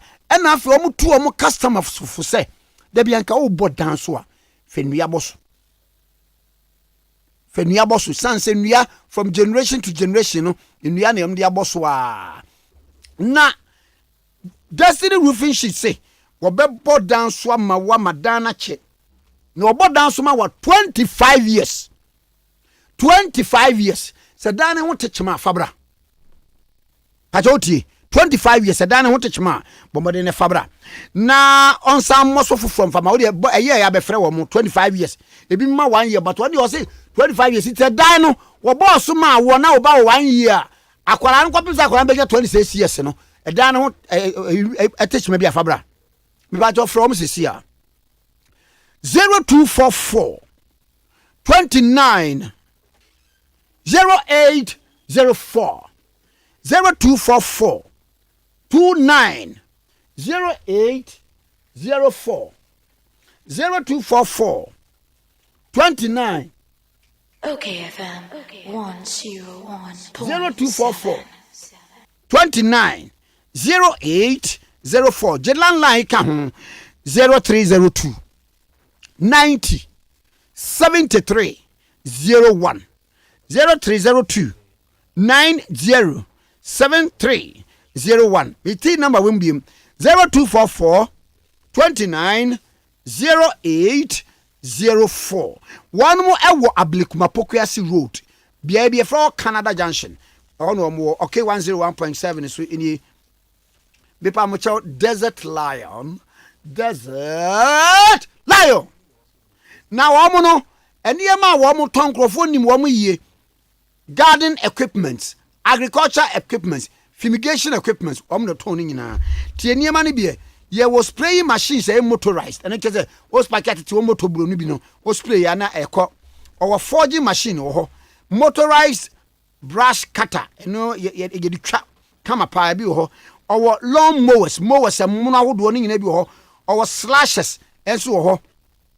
Na Desert Lion say or water pump ho. Or hedge trimmers, generators, generators, horsepower be out piano, ubenye motorbike or tricycles, so me pa or spare parts.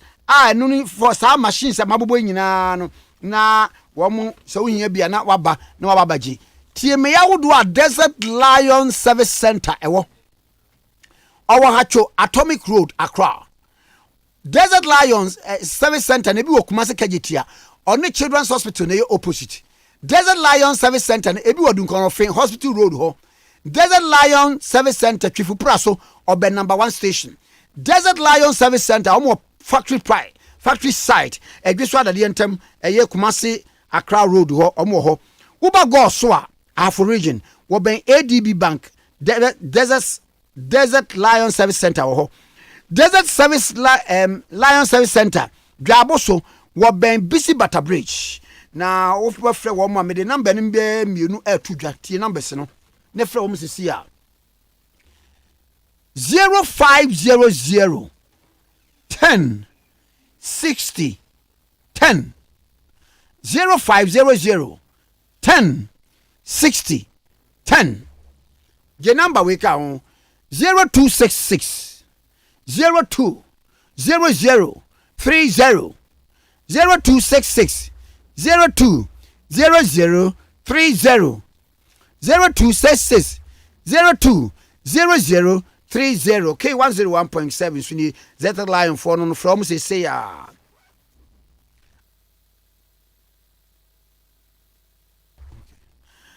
Naturally Company Limited is one herba industry more takrade. Now woman a Proslav capsules, Truman capsules, and a Dinat capsules in Pajoti. Bema bi owa, uta Johnson tentem and kasa wada na jo. Uba Johnson be a 7 to 8 times and sana de achi debi. Kope Proslav capsules no nintu everywhere. Bi owa Johnson ma waya share time Proslav capsules. Ebi owa Johnson na Johnson mu achemienu. Proslav capsules. If you are just out to pain, be obeying Proslav capsules. Me pacha wouldn't abdominal pain. Proslav capsules. Opening in anonymous, didn't trust your home, then for and come out. 2 man capsules, dear. Me pacha bema with sexual performance, I from sexual drive, and I from would you know, Ubenum, 2 man capsules, net me about, obey many to me, what may 2 man capsules, Ubenum, net me about, and I would be back with you, Meboa. Dia untantimi ni biem bomadi kopebi afe usisi etutu se bibi bomadi ne kopebi na etiminya ahoden ne badwuma ma bibia nya kama pama emfama Naturally Company Limited na akofa sa ne nyina ede aba me ba chotie oba bia etiemia Dinat capsules enu oba wo menstrual pain afe oba ese wunya menses flow dodo eyi cloth akese num Dinat capsules. Afe obaby owa be 3 months 4 months now unya menses unso awonyem Dinat capsules. Vaginal discharge Dinat capsules. Ese wayase kikaw Dinat capsules. Rashes bia begu around the vagina Dinat capsules. Ese okọ no bema Dinat capsules. Wunma ni nyina nso ebe yefri wa mani nyina nso etimi akọ K101.7 sudie. Na yankwa ye ni ma na afei menka we so enkyerɛw. Be homes si wo ma chance. Emma wato asase na de ntie ye chance ne se asase no ebo anka ode je wa chemu mienu wose betuafa na onfa ema wo enti bomodin de tum ne kai na ebeto sa asase bia ye kan na asase no ewo G town eben ojobi kwekrum. All price and nay 6,000 cedis. New price no or the edge 4,000 cedis. Road to the site and what turning in also come. And what the pillars yes sim electricity available. Other locations be say brekuchocho in Sawama Dwajiri, Kaswa of Fakopa Passy, Ning Nebi or Branebe Gia Sassi, a monsoon niswa, the part of 4,000 Ghana cedis. Na just a F papa. Weja Junction Malam Kaswa Road, a war and a big homes forward, one branch back walk Kaswa Kaimebre Junction, one name come the year opposite to Mikanebra. Now, would to me M1 net be anti me come a woman number near 0593 53 92 23 0593 53 92 23 okay 101.7 so in ye 0593 53 92 23 okay 101.7 so me pam show savage force me mo amane ss wo ka bi se ba bi na sai fitamu wo munya pass no wan kasa premier no de akosi fie wuntimi nya wo de fabra no ntoma wo e bia aye sensen wo so na de ba no to ama number in 0244 24 me pat 0244 05 75 41 0244 05 75 41 0244 05 75 41 0244 05 75 41 me pa mo chotie endpoint homeopathic clinic Dr. Duboatin the danu na about 10 pepe wa mamu 30 minutes obi amfamfre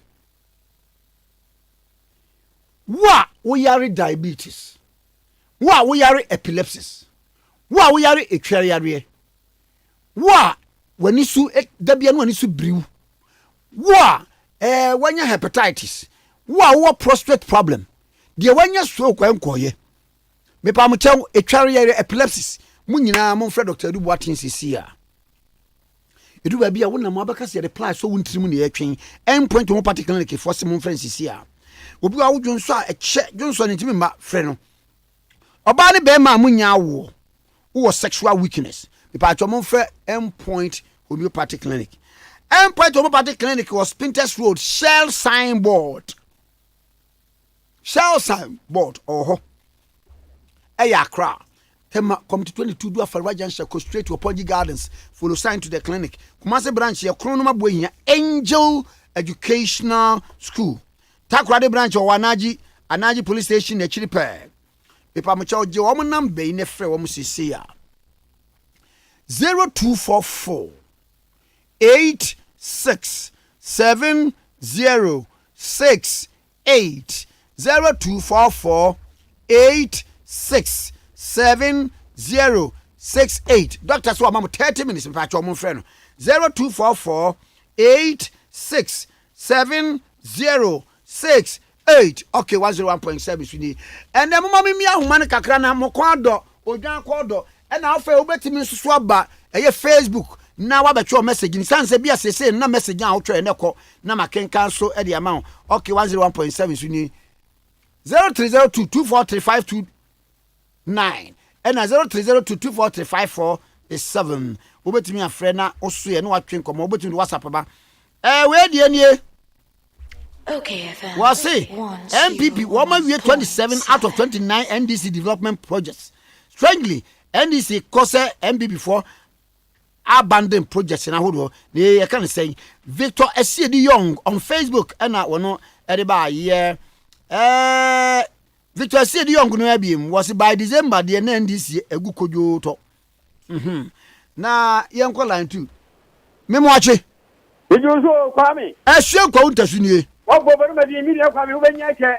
Kajagum Nian Quantato. You make a Magundi Amansia on a book upon Nkrumah. Of what say you MP, Papa or Casapa Papa. Of what say you before you went young for a Papa Montuman. And I'm here on Mampanin and Ecopado. You went young for you on Mampanin and Ecopado. Amagana for William NDC MP. I now on Mampanin from your mama, Ebegina, a pass by car say, and throw any crack any play agonia. A Ghana for Papa Begina, I want to have a cousin thrown a credit plagonia. There's a Ghana for 2020, Zamuko Trabaman idea. And then, oh, you are. I said, I been a Mibumono. Mate, a year where you are, we can't where you are here. Oh, you are a year brofcassa. Ah, yeah, the bar, I can cast them. Here you are. Here you are. Oh, you are. Right. Victor, I see the young Gunubi was coming to Tikese and Pacho pulled the plug on a sea drink here. And an Apia was say, why? Was he one day one pen MPP for us some Benjamin Dompre was he sitting Katia and you always subio catch your pre Richard Mate at the end on the overchair will be Sammy Jesse Casefri Hamburg was the honorable Kwame Nkrumah no size. Richard Ajiman say a sitting Katia a hin will free. Was free Krogo, Cody Vampache, they be free time. Memoache. Wafa, Kwame New. Archie New, ba. Of Abon today. Mapum, ye. Wafa no fair, OF, Papa, no Facebook. Hey. Me what found? Oh, yeah, me sharp, Papa. Let me lead you, oh, Missy, of Kwame New. Mr. Papa, no. Wafa Kwame? Yes. Oh, yeah, Papa, no. Ofa Kwame ni o ajiri ni o awofa arepe yamenka wonhia bi won kwatinsi amodin na mi cha agwa we CMP papa ona wisin samarisin yamenka ni nhia no wofa yampese meka sendra mebo omampeni na nado danko ekufuado mebo na baso na vice president na bonus na be sendra wendi ato nyoma wokeke na wofa de mi pese meme ha ne yenya sanfa so ni bi suno nsunu yen bima meka sei yenu nsunu bi nti niema okeke ina no me de se MPP abeso wo kan niema wo kirew se ma ya di wa ha nso kwa bewu ade no wo ho no kre nti we kire se aban no odi no kre ne yetua no so for more for nana no ensan so en continue bi no yen no papa enfema on my Ghana me da se be ya mi nhira produce wa wie Kwame Nkrumah pilotu was a papa no enu so asense Hussein Salif Kaswazungu was Nanado's government has done a lot of infrastructure projects than any government since independence.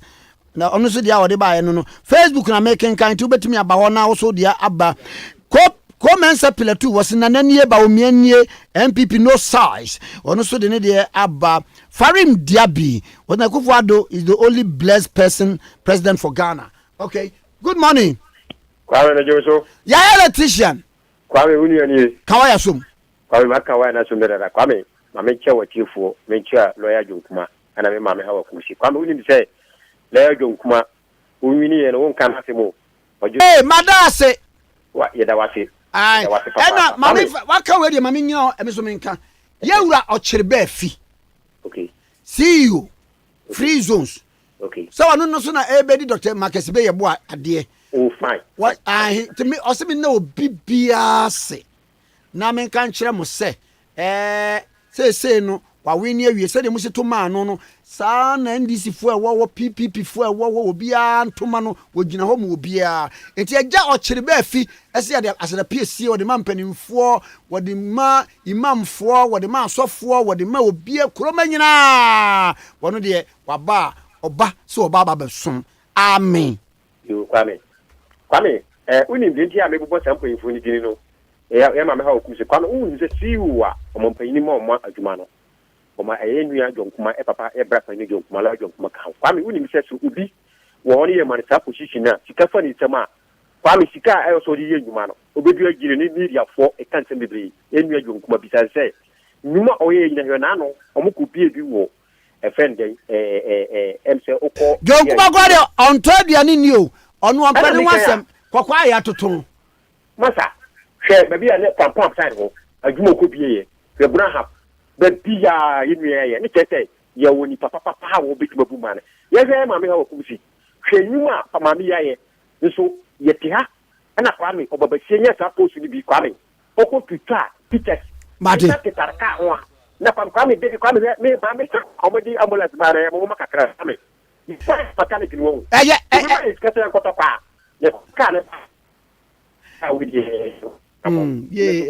ya ma unianzo nka bi ye nyanya kakra ye bi am ya che me mo ache yeah right honorable okay hey wafaya hey right honorable wafaya ba ko pe wa hwehwe unia kakra kafra jume ye no ma ne sase yo edi kan no ma mentia ya incoming vice president first female vice president Professor Jena na Ofuku Ajima ejuma pa a Ghana fu inanim se waye de aboa no ene ame no ka se wo kai ejuma ko oba bi a wawo ntansa ma me no na no ho akire ne papa but me no ka se wayi na tra ho kire mu akoma no 5,000 Ghana cedis after what nkwala amiensa no obehwe wo mu omadidi mu bibia obeye ona bra to 40 so afa no ho kai na ba bi o mo ti na wafata aka no empanifo we nmu ne yehia o Ghana abadaye say ya maame ne wo no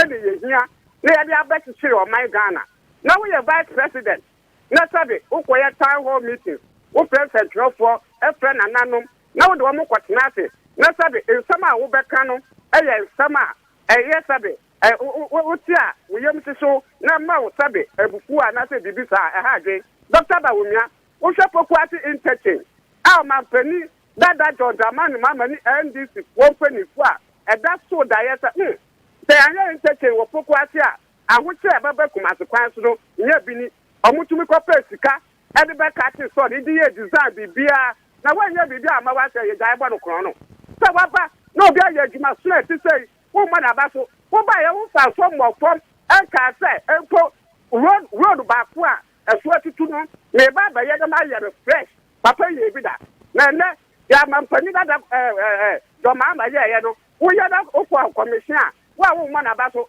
na wo ya na wo sai kan sama sabe enta ku mu kire Ghana for ye ta de ne fa de tie ye hia no se 2020 aba pani do mama e ba na ba de kire ye Professor J na Ofoku Ajimai all this is a five ba over school sector which is education mama ne reform education magana for ina hu and na me no ka say ada ne yehu e wo teachers alawani apaka ba mama ne say obama mu student loan na mu na gada ni bi ofeso trade no watumi akosrade da akosrade e wo mi bekura na ne teacher ni bi ani ho no san kwala ne nyina wo mu wi a ye do mbekọ wo ma kire kwala na de e ma kwala no so behu ade na ye sabe That is who ya. And now I bet school ya. And na Pasco na ama nkwala di dim kwani atem.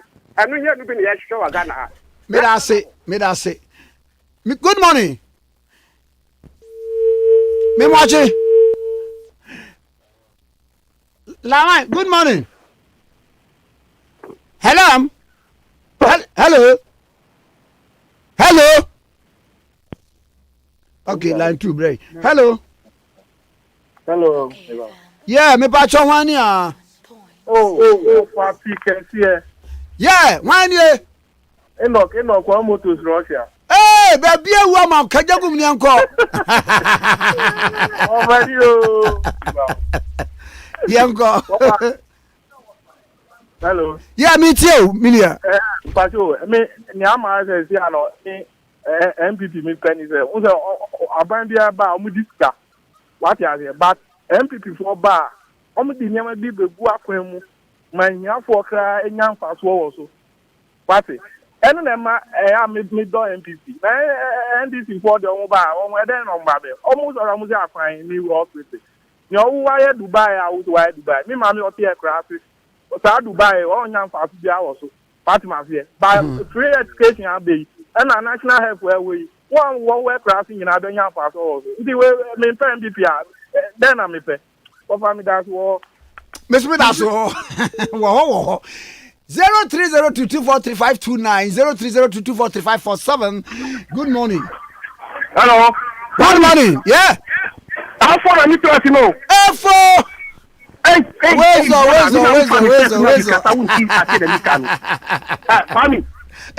why are you now? Hear me. Nyamiado. You don't give me any money. That's cool. Funny. You can manage honorable Dokua. I will be a papa. Why a champion minister? Funny. Who the way I do, yes, sir.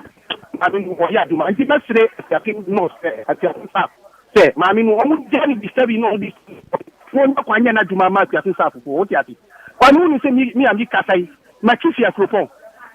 Oh, you probably anymore, Mrs. Water, Miss Safi, Propon, Kasaka, and the Kata. Wow. What you see? Who do Propon now call Chakrotia? A Proponi piano, your cow, check, Ukwa, your honey, see a transit. Kwame, the moon I had to my Akye, Kwame, yes, sir. Na I say the line won't be my okra. Kwame na Ajia way.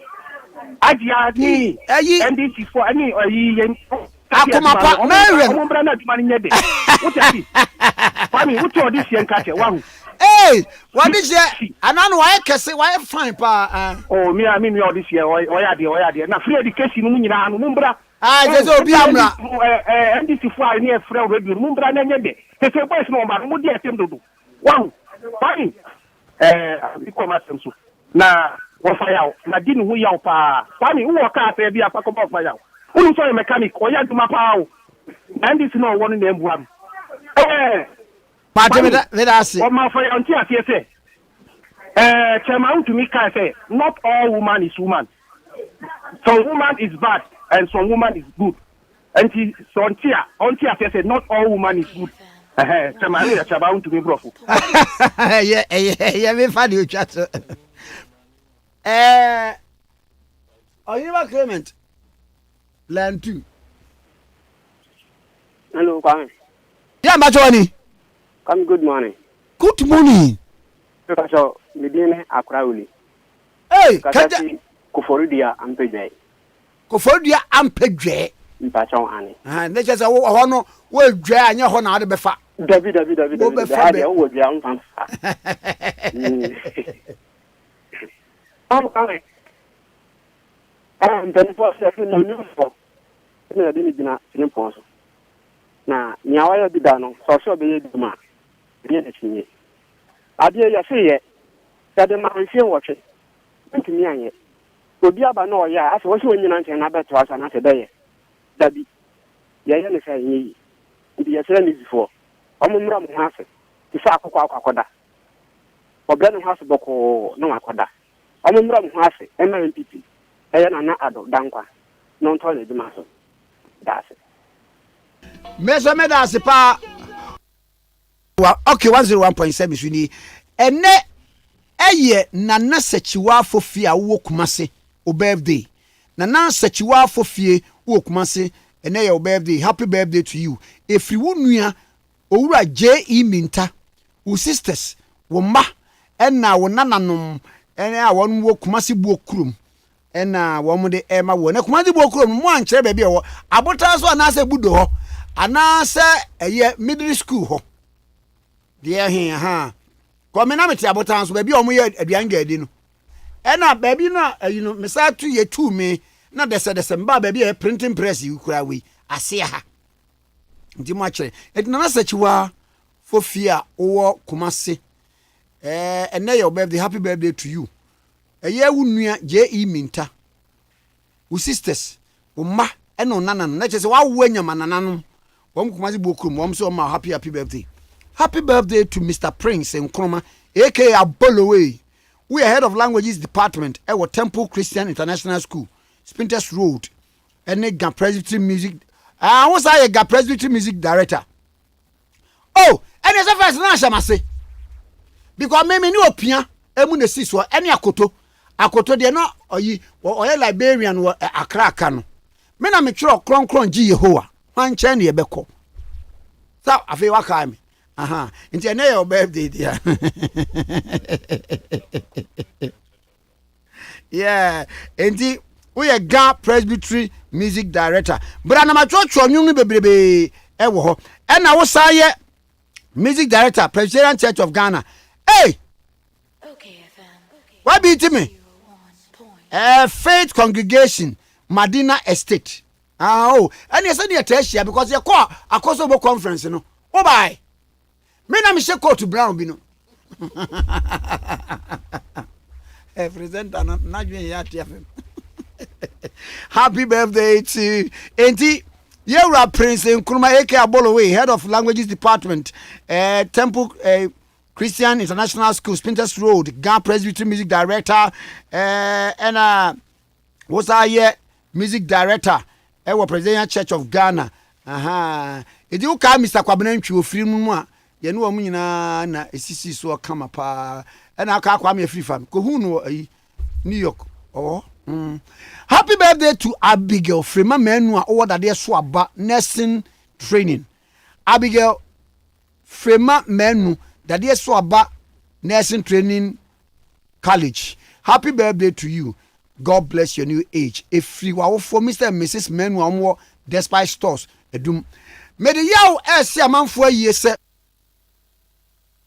COP Nathan Kofi Boache ne papa aka baabi mesramo amadaroma yani ankasa ya de nyina da ache hene COP Nathan Kofi Boache ye de nyina no azantimantem ye de nyina no Ashton boy owasaye lawyer COP Nathan Kofi Boache o papa da ya wan sorry nti ya na mo afre no na mo achechire ne wire e de amame na mo say COP Nathan Kofi Boache so a young boy na koda wabedi COP we lawyer na ni papa akamusa no areho nti misremo a momfre sesi a projifo no ketwa ne panifo no ye obi anhyase na momfre COP Kofi Boache ni papa akam nti madaruma enchia sonko enkoma COP Dampare Akufo me ankasa me brother me ma good morning na me nshraw ade nyina mu any COP Christian tete ye huno chia me ankasa me nuaba ye tiwa COP ye tiwa mami tiwa adodankwa but e de dada ye nyina no ye fe ye tiwa me chia wa no pai baby a wo bia me nse enkofo so be frɛ aka akire eti all the police officers I salute you sir me chia me IG Yewra upon buonu I salute you sir afa COP kan yeboa Director General CID I salute you sir aka ho abi asa DJ bomenyo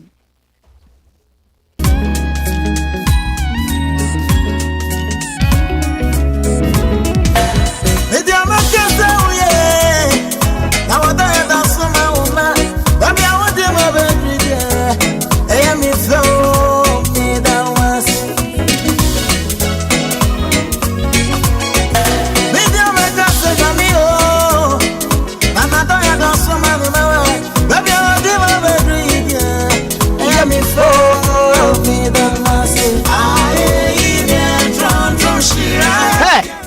pa na unam sunya bonten so now ti club ti se fenta ana penkwa ase ho baby ana domase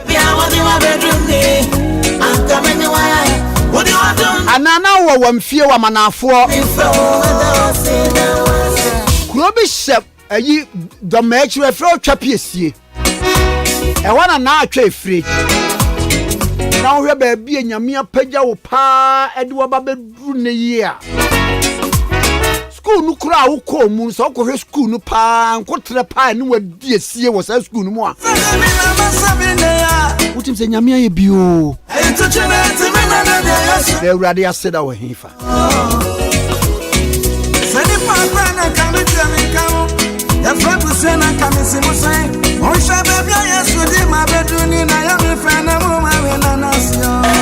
ene yeri asida ema twedi amponyankopɔ me sorry sway best entertainment eba nyankasa me nua pani Halifax ansado oba ene ho na eba